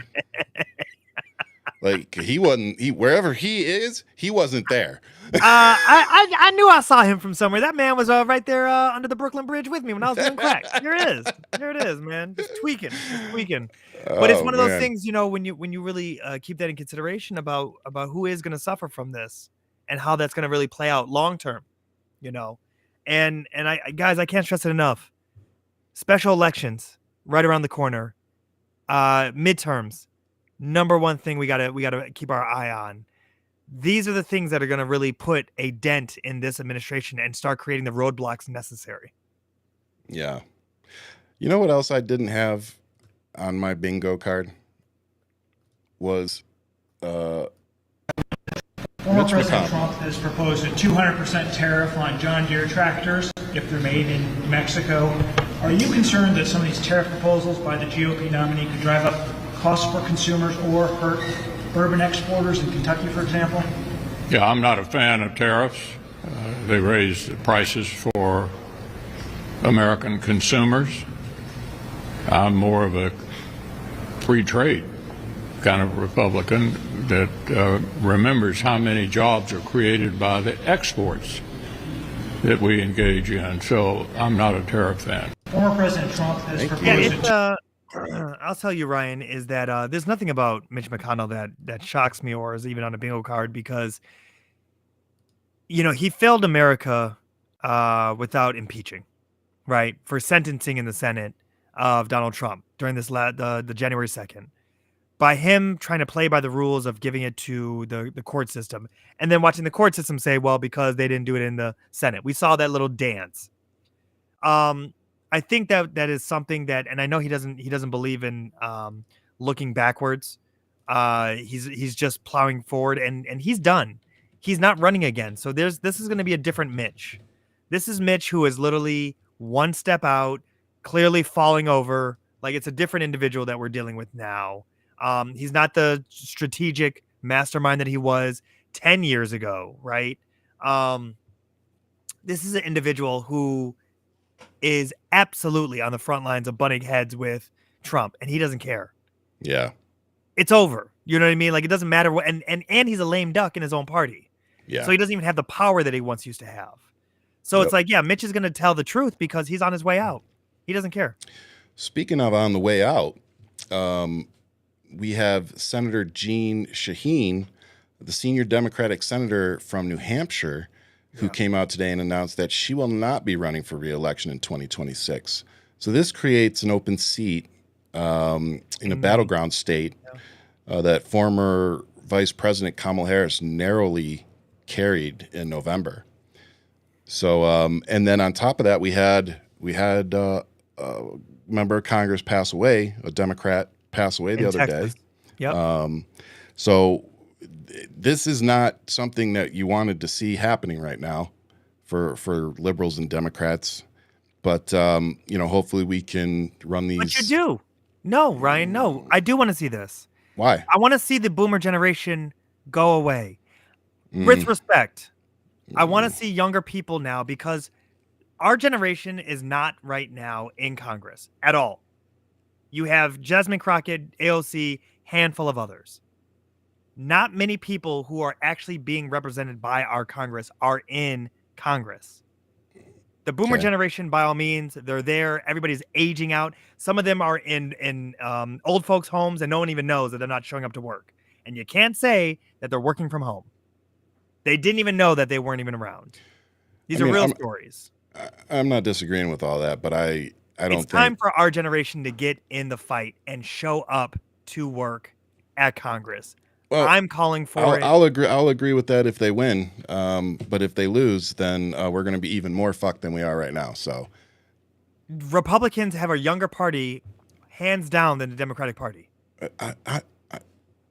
I'm not disagreeing with that.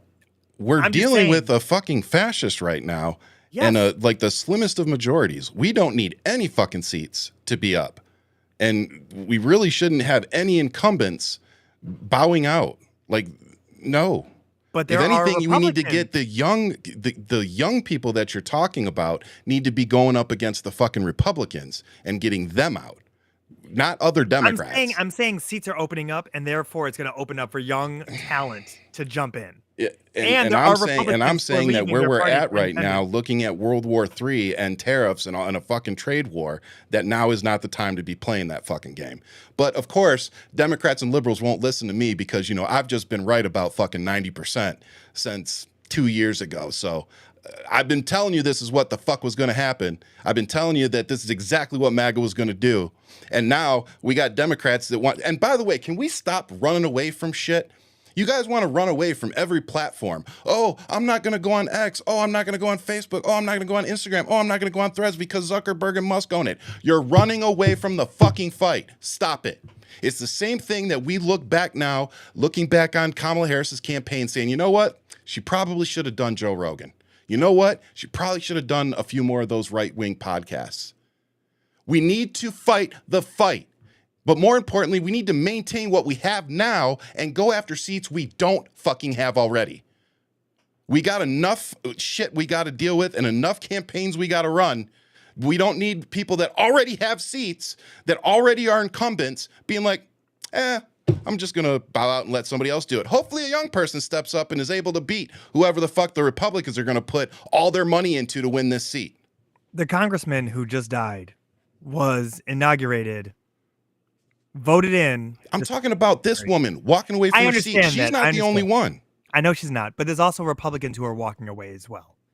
It's not just Democrats. There are Republicans who are stepping down. Yeah, but the Republicans, when they step down, they already have somebody that they're going to put in there, and they already know that they're going to win. And most of them are in a district that is 10 to 15 plus swing for Republicans. Because so of again, it goes gerrymandering. back to Democrats Yes. not having a fucking plan and people bowing out and them having no viable plan or fucking person to take the slot.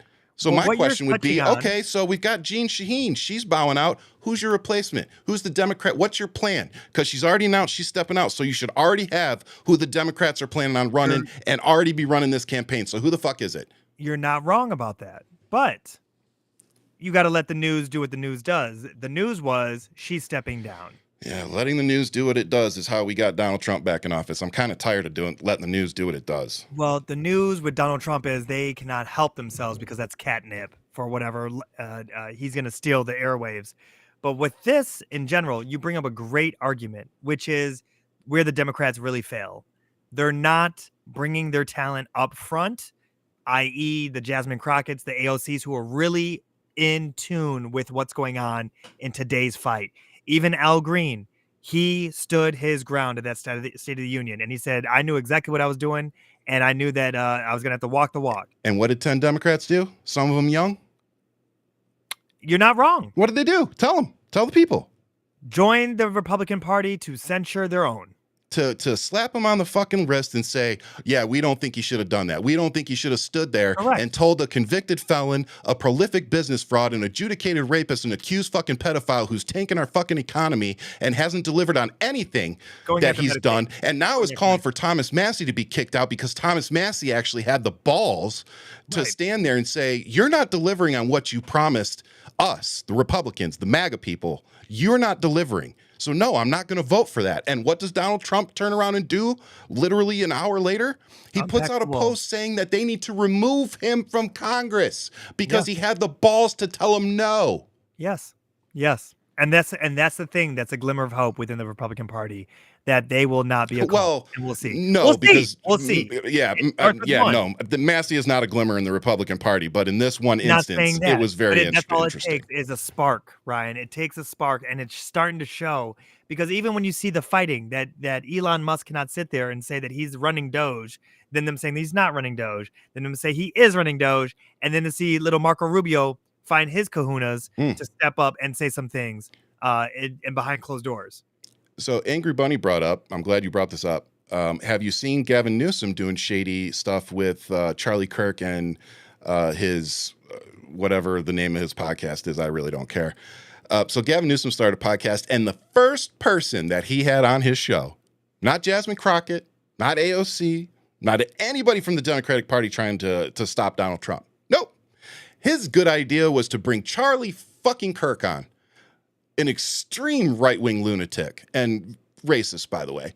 And then he goes on to tell him that his 13-year-old kid was begging him to not go to school so that he could talk to Charlie. Well, so you're clearly a fucking failure as a father if you're letting your 13-year-old watch Charlie Kirk. And then more importantly, if you're who a lot of people thought were going to be the heir apparent for the Democratic Party and run for president in 2028, why on God's green earth are you bringing Charlie Kirk and Steve fucking Bannon on your show? Not only are you bringing them on your show, but they're the first and second guest on your show. Yeah. So clearly, Gavin Newsom is going to try to bridge this gap between extremist MAGAs and whatever the fuck he's doing, which is going to fail miserably because most liberals and Democrats are not going to stand for that. Like touching Charlie Kirk, that's pretty dumb. That's the third rail. That is. It really is. Like, and he is like, I literally was one of the people going, I think Gavin Newsom would be probably our pick to win. I think he could actually win. And here he goes, literally showing me that, nope, not him. Unfortunately, the best person to run for office for the Democratic Party won't stand a chance and won't get enough votes. And it's sad because Pete Buttigieg checks all the boxes off. He's got the balls to go into to go into their house, go on Fox News, sit there very patiently, unlike myself, and calmly sit there and debunk everything that they throw out. And that's what I want.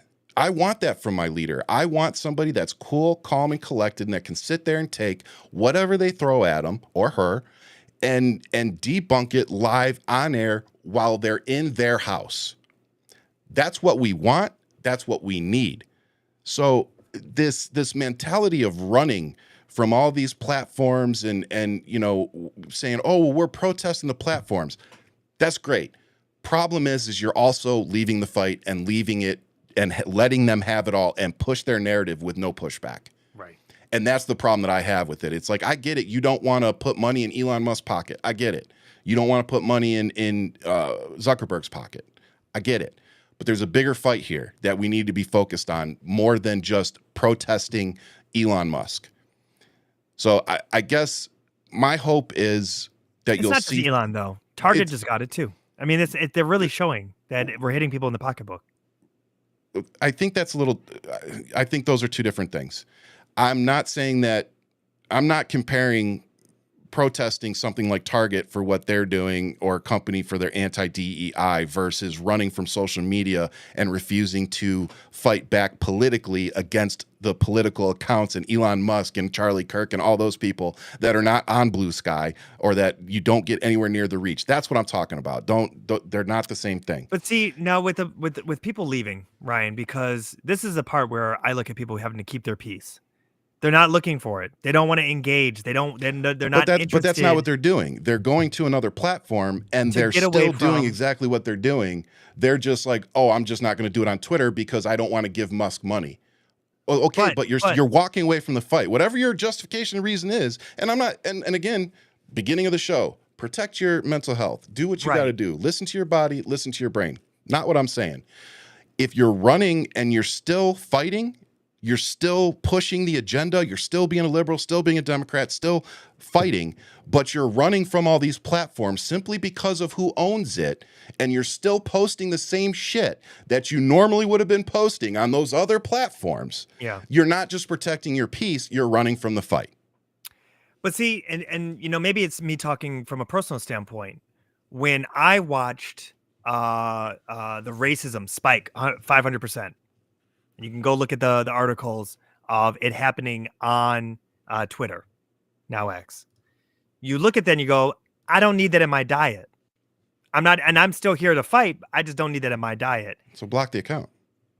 It's not about the account because you see it's numerous accounts and I'm just not interested. I'm not here to play this game of I'm going to block people. I actually don't block anybody because it's. But you know what I find interesting about that is that I find it interesting that you're saying that, while you also acknowledging that Kamala Harris fucked up by not going on Joe Rogan's podcast. I'm not running for president. There's a situation that's where that's what I'm saying. You're not comparing the same things. You're not comparing what I'm talking about. I'm talking about the people that are fighting, the political accounts, the people that are fighting, the people that literally this is what they do. You're just talking about just political correspondence. Yeah, I'm talking about liberal Democrats, like large platforms on Twitter. They all fucking left. They all left. And it's like you walked away from the fight and you did it. You did it 6 months before the fucking election. I mean, honestly, just looking back, it was stupid. I see where you're at. Well, I mean, was stupid. Yeah, here's the part though, Ryan. You weren't going to win anybody over at TikTok or Twitter. It wasn't going to happen. See, again, this is where I feel like I'm 5 steps ahead of everybody. It's not just about winning the people over at TikTok. Again, all the stuff that I send you offline, where do I get quoted from? No. Okay. No. Answer the question. No, I'm talking about Twitter, though. I didn't mean TikTok. I know. I'm talking about Twitter. Yes. Where do I get quoted from? Do they pull my videos from TikTok? No. Do they pull my stuff from Instagram? They go to your X account. That's where they go to my Twitter account.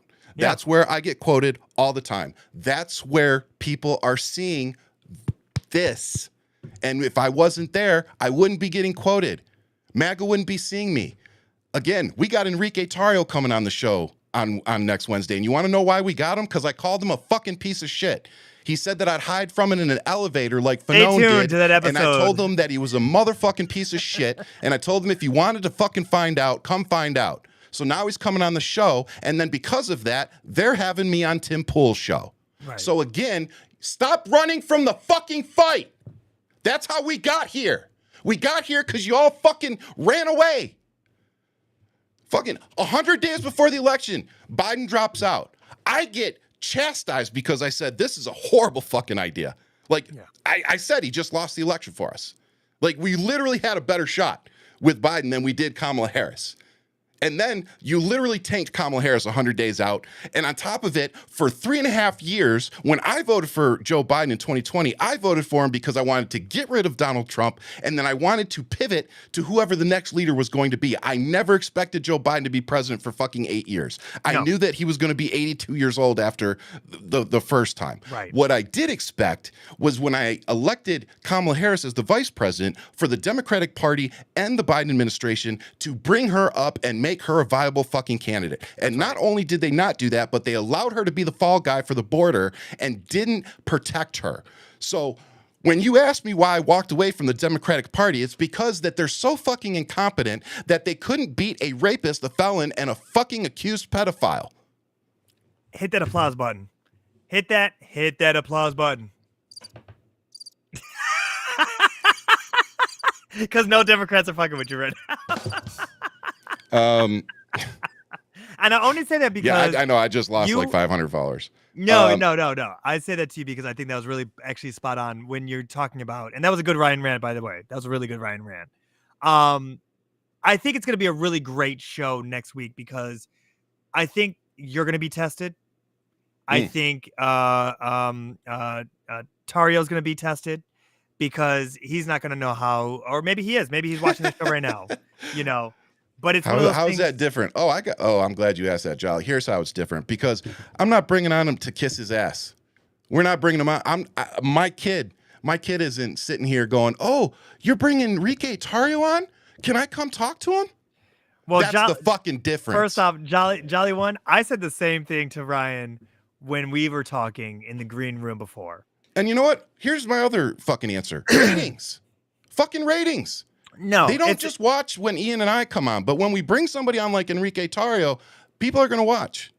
People are going to want to watch. Again, They're going to want to hear the growing for us too. Yes, like I do want to hear what this guy has to say, but on top of it, I'm more pissed off because the whole reason this all started was that video of him walking into that hotel and going after Fanone and Harry Dunn when they were going into that elevator. That's how this all started. So, and you're not wrong. You're not wrong because we've had conversations about this. Like I said, we're going to have a good conversation with them, but at the end of the day, it is not the fucking same thing. Like you guys keep making these false equivalencies and it drives me fucking insane. Like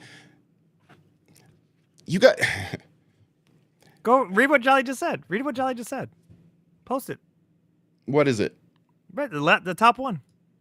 This one? Yes. Because you just explained yourself on and what's like I said, happen. I told him there it is. I told him we're probably going to get into it a little bit about January 6th, Ashley Babbitt, and Trump. I said, but outside of that, you know, there isn't a point of me bringing him on here. And I did learn, you know, when I did the Joey Manarino show, I learned I didn't like how I ended it. I didn't like how I talked over him sometimes. So, you know, I have those things in the back of my mind of how to deal with somebody like Enrique and what we want to get out of the show. But that said, it goes back to I don't subscribe to the same mentality that other liberals do. Right. You know, I'll bring Joey Manarino on. I'll bring these people on, but it's not going to be to stroke their ego or have some great conversation and build bridges. I want to understand Enrique. Right. I want to understand. I want to hear from him why he did some of the things that he did. Right. I'm not trying to build bridges with this dude. I'm really not. Like, I'm just going to be straightforward. And I would tell him that. But I think it's an honest conversation that needs to be had. And I think it's an honest conversation. And I think Ian and I will, you know, be as respectful to him as he is to us. And that'll be that.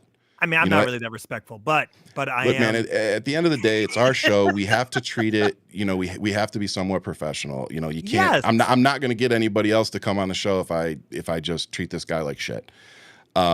Which but that said, I'm not bringing him on to kiss his ass like Charlie Kirk and they want to bring me on Tim Pool's show. So that should be interesting. Which, Ryan, the thing I think is interesting about this show is that we're not trying to be an echo chamber either. It's not trying to be just, oh, here's a safe space for just Democrats. It's like, no, we should have the conversation. I would rather do this than Twitter because I don't care to text people. I don't care to have a back and forth with just some words. And I get that you get quoted from one thing, but this itself, we do see gets shared a lot, especially when these clips come out. Yeah. And that's a big thing. And at some point, I hope that you don't have to lean on Twitter as much as you having access to this, where you can actually show your very flamboyant personality for all to enjoy. I wish everybody would stop quoting Twitter. I'd leave. But at some point, at some point, they've been hacked 3 times. They've been hacked 3 times. Yeah, and so by who the knows way, what they're going to be? Just for those who don't do what I do every day, Elon Musk required us to send our driver's license to be verified. And when we sent them in, it notified us that our IDs were being sent to a company in Israel.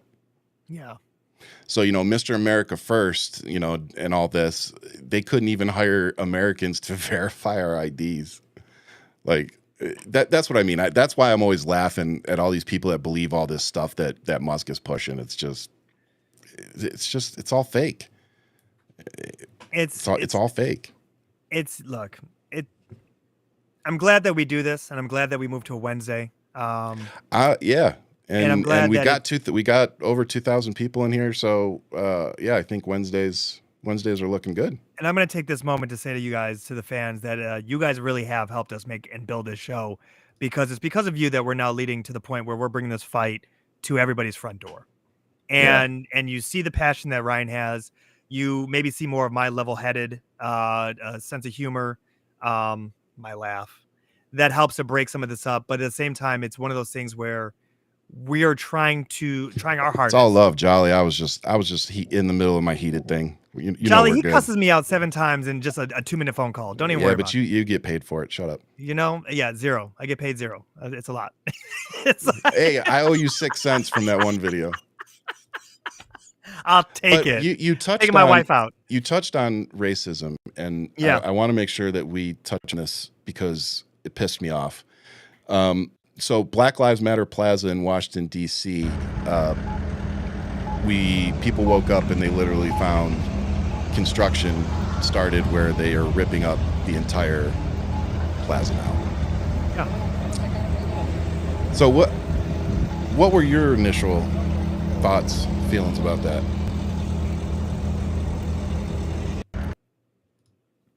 I don't give a fuck. I don't care. They are literally trying to antagonize and pull black people into the fight. And if you guys have not noticed, and I really want everybody to listen about this, it is Republicans and disgruntled constituents who are on the front lines right now that these congressmen and women have to deal with. Yeah. There are no police armored up because there are no black bodies on the front lines right now. Yep. Black bodies are attacking Target and Tesla and all these, and they are literally showing with their money, with the all-powerful dollar, what we can do. Statistically, $12 million a day is what's coming from the black community to Target. Target fucked around and found out, and because of it, it has been going downhill ever since. Yep. And this is in full swing. When you're talking about demolishing Black Lives Matter Plaza, it's just a road. It is just America showing what black people mean to them. We don't need a road being destroyed to understand what we mean to America. Yeah. So when we talk about taking down racist statues, you talk about taking down something that was a movement because of what came out of police brutality. Yep. They are not the same. No. And I'm glad you said that, because I think a lot of people have forgotten, when Black Lives Matter started, how it started, and what it was all about. It started as a hashtag in 2013 after Jason Zimmerman was let off for killing Trayvon Martin. Mm-hmm. And then it picked up steam in 2014, when the killings just continued. And then, of course, I think what sparked a lot of, the plaza and everything was Breonna Taylor, George Floyd, some of the more recent events that we've Aubrey. witnessed. Aubrey. Yep. Ahmaud That one I Aubrey. have to say bothered me the most. Watching a young black Aubrey man wasn't the be police, down. though, was it? No, that But, was. I mean, that same- was- yeah, well, same no, they thing. had ties. They had ties to the police. Oh, you're right. They did. They had Yep, ties yep, to the yep, police, and it was the pickup truck chasing down a black man that was the most triggering for me. Yeah. And with that, and just watching a young man run for his life, you know, when you look at all of that led to this moment, do I care about a road? I don't. Do I look like fucking Dorothy? No. You know what I'm saying? Like I'm not traveling down that.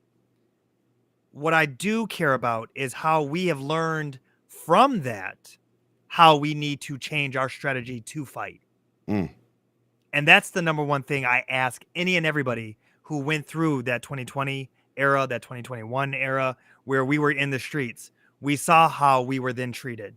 Great. We watched how the truck protests, how they just jammed up all traffic and the police didn't really arrest anybody. Did they? No. Maybe they took a truck. Someone had to pay for that. That was it. What I learned from that is you don't need to be walking in the streets. Create traffic jams with your cars. There you go. You're going to get a traffic violation. You're not going to be tased, smoke bombed, whatever.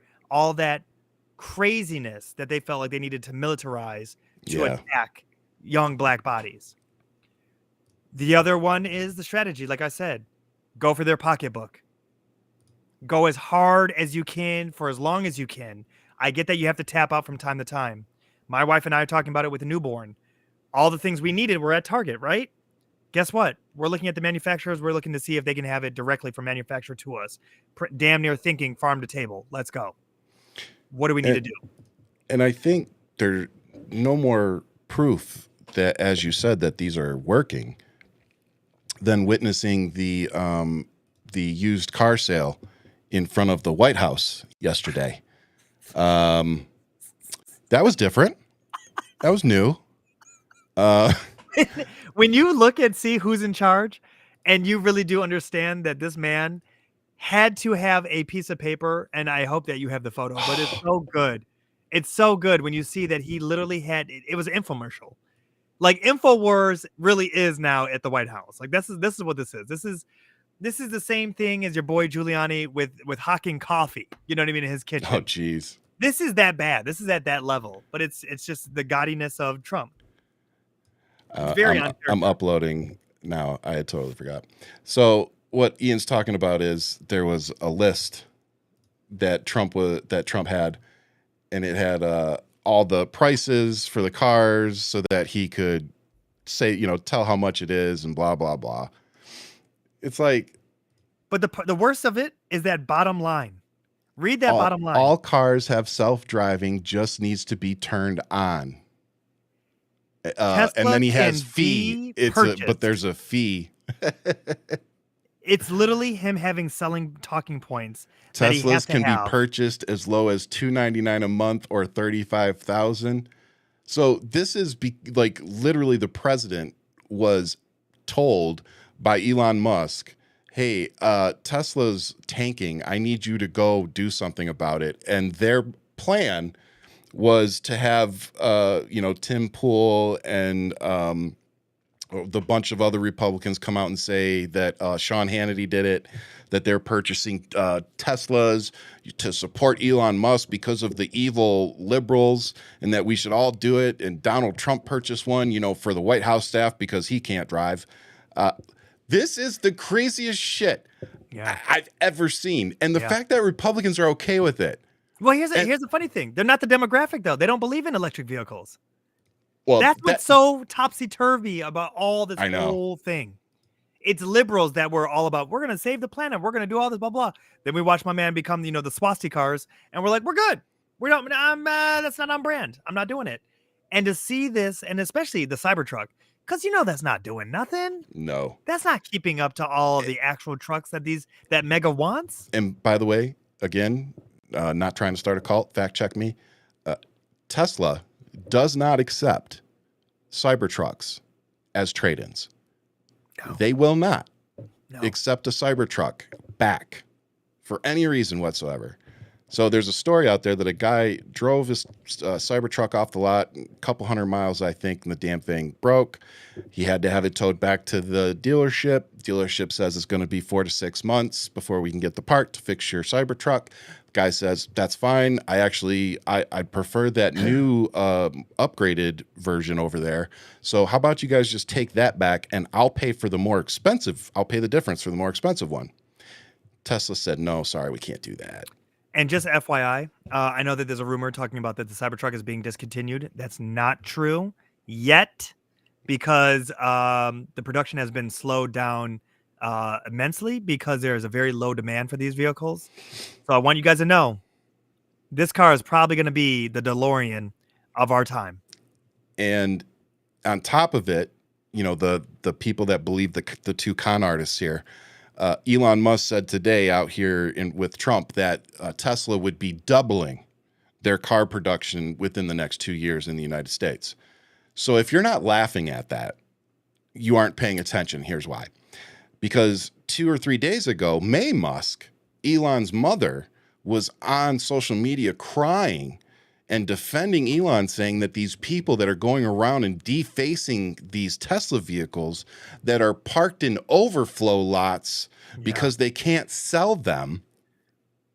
Do you see where I'm going with this? Oh, yeah. Here we go. They can't sell what they're already producing, and Elon's sitting there making fake promises that he's going to increase production double. Yep. It's not going to happen, people. If you believe that, again, I see why you voted for Trump. But let's go ahead and just have a quick listen to how incredibly embarrassing this really was. Hello, President Trump. Are you looking to buy today? Well, I'm going to buy, and I'm going to buy because, number one, it's a great product, as good as it gets, and number two, because this man has devoted his energy and his life to doing this. And I think he's been treated very unfairly by a very small group of people. And I just want people to know that you can't be penalized for being a patriot. And he's a great patriot. And he's also done an incredible job with Tesla. And I mean, nobody else has a car company started up in the last 30 years that's been successful. I don't think so.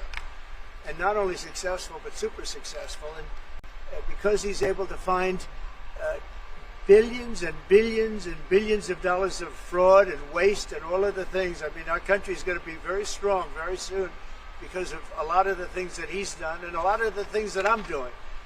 And there's no better team, but there's no better for what we're doing. There's nobody like this, and he shouldn't be penalized. And when I watched the other day, I said, I can't believe it. It should be the opposite. People should be going wild, and they love the product, but because he's finding all sorts of terrible things that have taken place against our country, they want to penalize him in an economic sense. And I just think that's very unfair. So I just wanted to make a statement. I'm going to buy one. Now, here's the bad news. I'm not allowed to drive because I haven't driven a car in a long time, and I love to drive cars. But I'm going to have it at the White House, and I'm going to let my staff use it. I'm going to let people at the place use it. And they all are all excited about that. I'm not allowed to use it. Can you believe it? One of my great things in life is that I can, you know, I like to drive cars, but I'm not allowed to. God, just listening to him. You know he sits at the kid table at the, at Thanksgiving. I just want you guys to know that. It's funny to watch this man who we clearly know does not make smart decisions. It's just more the whim of he's following his gut and whatever that is. But he's had such a safety net all his life that he's always had the things that have helped him. Because remind yourselves, people, his first term, he had actual adults in the room that would listen to his idea, and then they would nudge him and say, okay, that is one possibility, but we can't really do that, Mr. President. All due respect, we can't do that. Let's try this instead. And he'd be like, okay, all right, I'll follow the experts. Now he has amplifiers. Yep. The Rubios, JD Vance, when he finds, his shadow and he feels like talking. It's a lot of things that exist now where we're looking at the grift, the used car salesman, the court jester, who is wearing the crown, claiming he's king. Yep. No person in real power needs to deem it so. They know it. Yep. You are right about that, my friend. Oh man, I can't believe this is where we're at. Like every time we wake up to do this show, I'm just like, it's the perfect roundabout that we knew we were going to get, because looking at Trump, who is somebody, as we've discussed, failing upwards, went up against one of the most educated and highly decorative candidates, being Kamala Harris, who was a woman who had to work 3 times as hard to get to where she was. It is the most American dream story we've ever seen. yep. Rich, white man, given the position because the courts allowed it. I mean, come on. He was thanking Roberts at the State of the Union, telling him he's never going to forget what he's done for him. Yep. Like it's on camera. It's moments that you think are not real. Yep. And you're like, no, this actually happened. This is an actual post from him from yesterday. To Republicans, conservatives, and all great Americans, Elon Musk is putting it on the line in order to help our nation. And he is doing a fantastic job. But the radical left lunatics, as they often do, are trying to illegally and collusively boycott Tesla. What is illegal about that?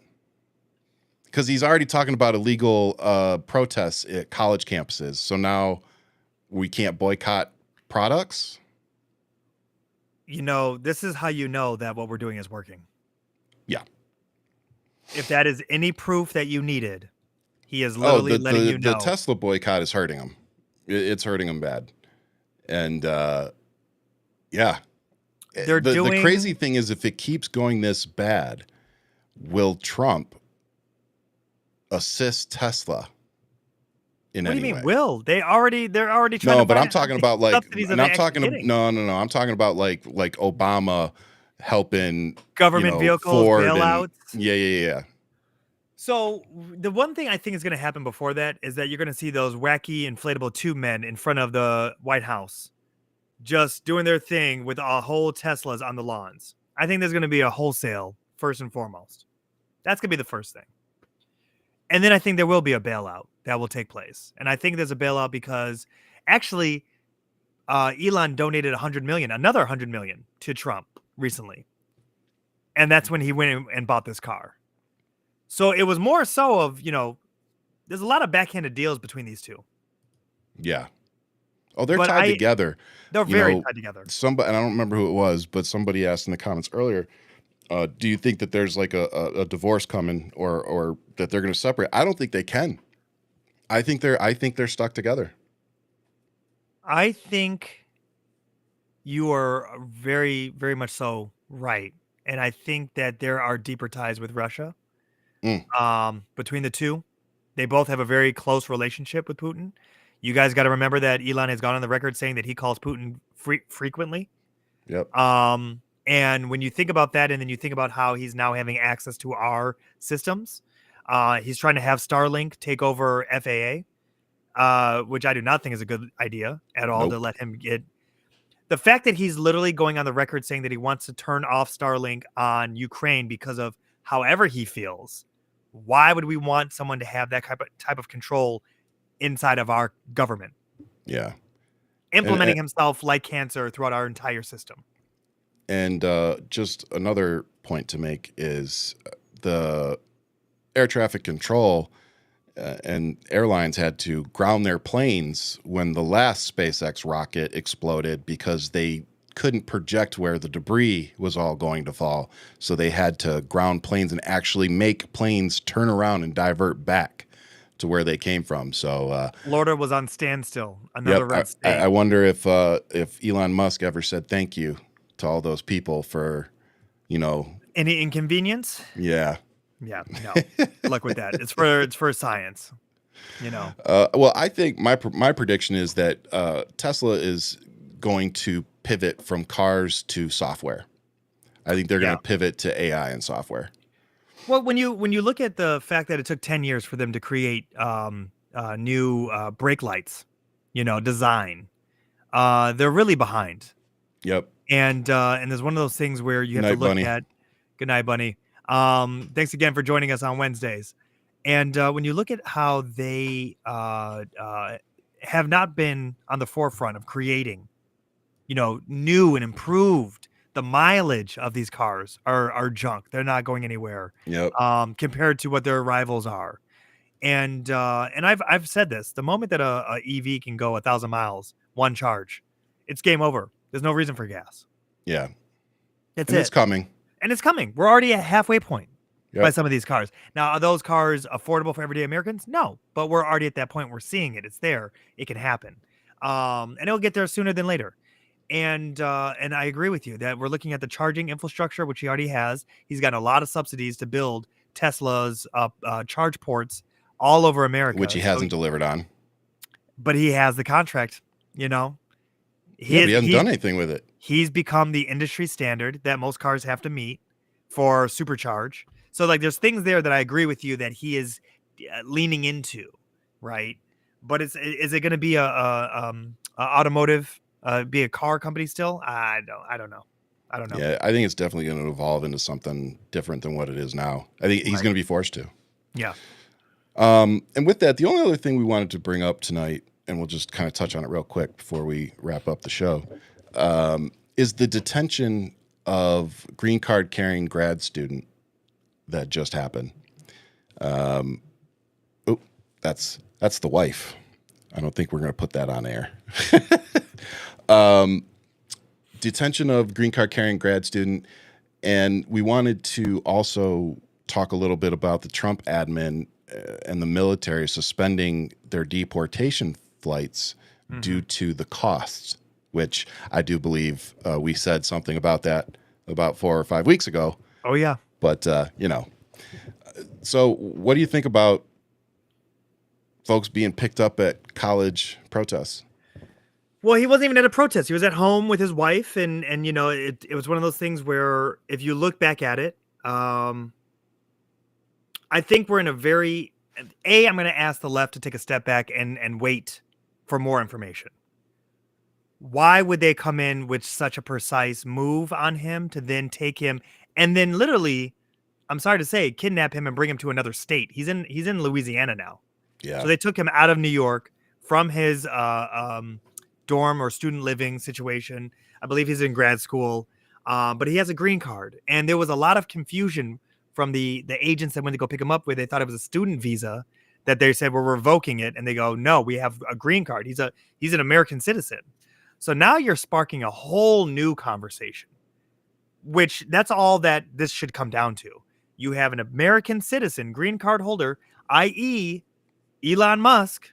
Pay attention, Elon. Because if this thing ever comes back around and someone wants to take your businesses and take your green card, because we're watching what's happening right now, I want to put that out there. You're taking a green card holder, somebody who had to go through the system the right way, and because they were a part of a protest, and then they revealed themselves because they went to the student body and they had whatever demands, and they said, I'm not wearing any mask. I'm going to give you my name. These are the things that we want to do. So again, doing all the things that are properly done. And I believe you and I were talking, and this came up when Colombia was hit with we're not giving them the 400 million, right? Funds. That's what Trump said to Colombia. And then out of nowhere, within the week, this happens. And I'm like, okay, well, did Colombia make a deal, or what's going on here? To make a sacrifice almost. So my question, comment, concern of all this is, is there deeper, more nefarious things that are going on that I want to know more about? I.e., was there Qatari money coming to him to fund this? Was there Hamas money coming to him? Is there something we really do not know that they would escalate such a situation to this point? Until we know, I can't really so much speak on that, other than we have two scenarios that are at hand. One that we don't know anything about, and one that is a green card American now being stripped of that access. And I just want to point out, for those who maybe don't know, $3 million. This is Elon's brother. It sounds extremely. We thought they were crazy. Why would they do that? It was literally like, these people are insane. They obviously do not realize we're sleeping in the office. In fact, when they did fund us, they realized that we were illegal immigrants. Well, I mean, Yes, we were. I'd say it was a gray area. Yeah, yes, we were.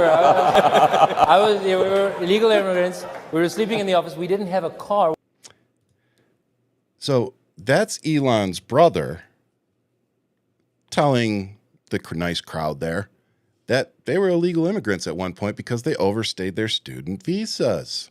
Yeah. Must be nice to have money that you can buy your way into a country, kind of like the $5 million gold card that Trump's trying to sell to people. Sounds like Elon was a part of that program before it was actually a thing. Yeah. But he never went to school here. He got a student visa, and that's why he was a gray area. They got student visas and they got jobs, not went to education. Yep. That was the illegal move that they pulled, But yeah, this whole thing, just in general, revoking a green card, can they do it? Will he be in the court system? How will this play out? Rubio said yeah. Rubio doesn't have any balls or a spine. And I don't know, Rubio does not decide what a judge can do. So this is what's going to be interesting. It's going to come down to the lawyer. I'm going to respond to this last comment, and then we're gonna wrap up the show. Yeah. So Kaz put out, saw a story tonight about Trump deporting Afghans who fought along with U.S. soldiers against the Taliban. I have not seen that, but I will be running to check that, and I'll tell you why. And this is, I think I don't know if I talked about this live or not, but my kid's godfather is, we'll just call him a military badass. And he deployed quite a few times to Afghanistan. And part of his job was training some of the Afghan military over there so that when we, were supposed to hand over power, that they'd be prepared to, defend and protect themselves. So he built a lot of relationships, with the Afghan people there that were helping them and the American soldiers. And so I know for a fact that, I have people in my life who have a vested interest in that story. And if that's happening, I can promise you that there are going to be some pretty serious people that are going to be pissed off about that. And it wouldn't surprise me because Elon, Trump has made a habit out of abandoning our allies. Yeah. This isn't the first time. He abandoned the Kurds during his first go around. He made the deal in Afghanistan after releasing 5,000, Taliban the year before when the deal was made. And then one of them ended up being, the leader when the suicide bombing happened that killed the 13 soldiers that they like to blame Joe Biden for. So, yeah, it wouldn't surprise me at all, actually, if Donald Trump is sending the people back that actually helped us after we promised them that we would provide safe haven for them if they helped us accomplish our mission. And now we are reneging on that and probably sending them back because that's what this is about. This is what their agenda is. It isn't about the American people. It isn't about what's right. It's about the MAGA agenda, Project 2025, Donald Trump, and Elon Musk. Anything outside of that, they don't care. So I don't know what else anybody needs to see to understand that Donald Trump and his administration are not working for the American people. Donald Trump does not understand that when you're the president of the United States, that you represent America. You represent all Americans, regardless if they support you or stroke your ego or voted for you or not. I wish somebody would try to explain that to Mr. President. I hope that this show and my social media will become a place that we can all gather to fight back against this, because I understand that America and we as Americans are bigger than one man. We're bigger than one movement. We're bigger than one businessman. And I think we've talked a lot about there's going to come a point where we have to put our weapons down. We have to look at each other face to face and realize that it's you and me. We're in this together. You know, you may be on that side of the aisle, I may be on this side of the aisle, but there's one group of people that we're all battling against right now. Yeah. And so I really do feel like that time is here. The time for us to come together, to remember that our country is so much bigger than this one group of people that has managed to grasp onto the power that they have. 77 million Americans is not half the country. Don't forget that. So with that, want to remind everybody, make sure you hit that like and subscribe. We have Proud Boy Enrique Tario coming on next week. Ian and I are eager to hear directly from him why his positions are what they are, why he showed up to scream and shout at Michael Fanone and Harry Dunn. A deep dive, man. A deep dive into the mind of seditionists. We want to hear about it, and because he got pardoned. Yeah. So one of the biggest questions I want to ask him is, you just you did 4 years of 22 years and got a pardon. Why are you trying so damn hard to go back? Like, that's probably the main question I want to hear him answer. But no, I look forward to that.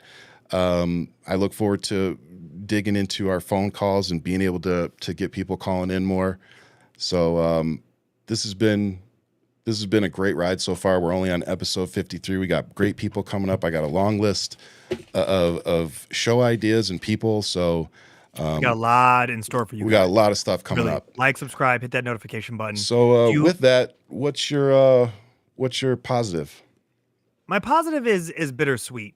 We lost Roberta Flack recently, and one thing that I will say about a funeral is that you will see some of the most amazing people come out and showcase their talent. For me, it was to watch Lauryn Hill perform with Wyclef and to do Fugees' "Killing Me Softly," which is Roberta Flack. The synergy of the two of them. Roberta Flack was really there, allowing the sample for them to help this young group rise to stardom. If you remember back in the 90s of Killing Me Softly, and just the soul that Lauryn has, and to see her creating with Wyclef. So the Fugees performing at Roberta Flack's, and to see them go through a couple songs of Roberta's, and then to go into their rendition for church to a packed house was something that really was just it was just a moment for me. It was just a moment. I felt like I really was just there in the service and just got to take it all in. But definitely want to give a shout out to that camp. But rest in peace, Roberta Flack. She was a true talent. Yeah, I know Angie Stone, Roberta Flack lost some powerhouses, man. Yeah. Man, so I actually didn't think about what my positive would be this week because I was so busy. It's you and those fucking buttons. What are you talking about? We already know. No, that was my positive last week. That's and I know this will probably come off a little coded, because there's certain things I don't want to say publicly, but when you're bipolar, and I know, or just an overthinker, I don't think you have to be bipolar to be an overthinker. Your past can sometimes really weigh on you. And I've really been struggling with that a lot lately, of just not being able to put my past where it belongs, really dwelling on mistakes that I made, just as a man, as a person. And sometimes things happen, sometimes serendipitously, that can help you find some closure, or at least put some things in a better place that it doesn't affect you so much emotionally. And something like that happened for me this week that, if you've followed me for a while, I was married once before, and I definitely fucked that whole situation up. It was all me. And but sometimes you just look back at things and things happen to put some things in perspective for you that allow you to find that closure. And a picture popped up on my social media of my ex, and it was something that I needed to see to help me put years of dwelling and questions and what ifs to kind of just finally let them go. And that ended up being a very big blessing for me over the last few days. Just being able to actually feel that relief that you get when you're able to find closure in something. Yeah. It's so beneficial, and it's something that I've been hanging on to for 15 years. Wow. So it's just, I don't know why it happened. It's kind of one of those things that literally the way it all kind of happened just kind of had me kind of looking up and wondering if my old man was trying to guide me and show me something, to try to just help me find some peace. Yeah. And so that's what I got from it. I got some peace that I feel like I've been looking for a while, and it was unexpected and funny. That shit-eating grin tells me everything I need to know. Well, you already know what it was. But watching you tap dance around it is everything. Yeah, and I'll tell you why when we get off. But no, it's again, I think we make mistakes in our lives, and I don't think mistakes, man. I think it's life lessons. I think it's a teachable moment. I think you have become a better man because of it. Yes. But it's, if we shed ourselves from that guilt of past experience, you are a better person today because of what you went through. And and you think about what you had to claw through to get to where you are. Think about the moments, and I hear people talk about, well, I have to start over in life. May that be career or relationship. You're not starting over because you have all of this behind you that you have created and failed and learned from to now bring you to this next position where you're at. And, and I got to commend you. I think you're in a way better position. And let me just say, the kids are way prettier with where you are now than what they may have been. Just going to say it. No, there's definitely some fair truth there. So here we are. But I'm a little biased. But again, too, we talk about our family so much on here, but it was also a good, just a good reminder of how good I have it, with Jen and the kids, and it does help things that feel big some days. It does help put it in perspective. Yeah. Yeah. And I want to give a shout out to Tavy G, A, number one person who named this show. Yeah. B, gave me a big shout out in the group chat over here, and I wanted to say thank you. I try to listen. I think we are given 2 ears and 1 mouth for a reason. But I definitely know when to use my little quick wit to strike a chord. Yeah, that's what he's here for. I thought you were going to say A minor. No, but I need to program that into the buttons. Don't do it. Unless you're going to have Drake on the show, don't do it. Just starting shit. No, this has been really a great ride, and it's great to see the changes that we've been making, and I'm looking forward to the guests that we're lining up. Yeah. Me too. And honestly, the deep dive with Terrio, I think is going to be very interesting, and we've had back and forth on what we think the tempo of that should be, and allowing it to go wherever it goes. Yep. That's another thing. I'm not trying to restrict you or the show for what we do and what we bring to the people. But you guys, it really does come down to you. It comes down to the fans who have tuned in, who have promoted us, who have constantly been in our DMs and sharing, liking everything that we're posting. We really appreciate you guys. It's because of you that we are here, and that we are really trying to step up our game to make sure that we can bring this all to the next level as well. Yep. Well, so with that, brother, I think it's time for us to get out of here. So I will leave you all as I do, with much love. Keep fighting, but most importantly, make sure you all stay safe out there. We'll see you next Wednesday at 8 o'clock Eastern, 5 o'clock Pacific. Don't miss it.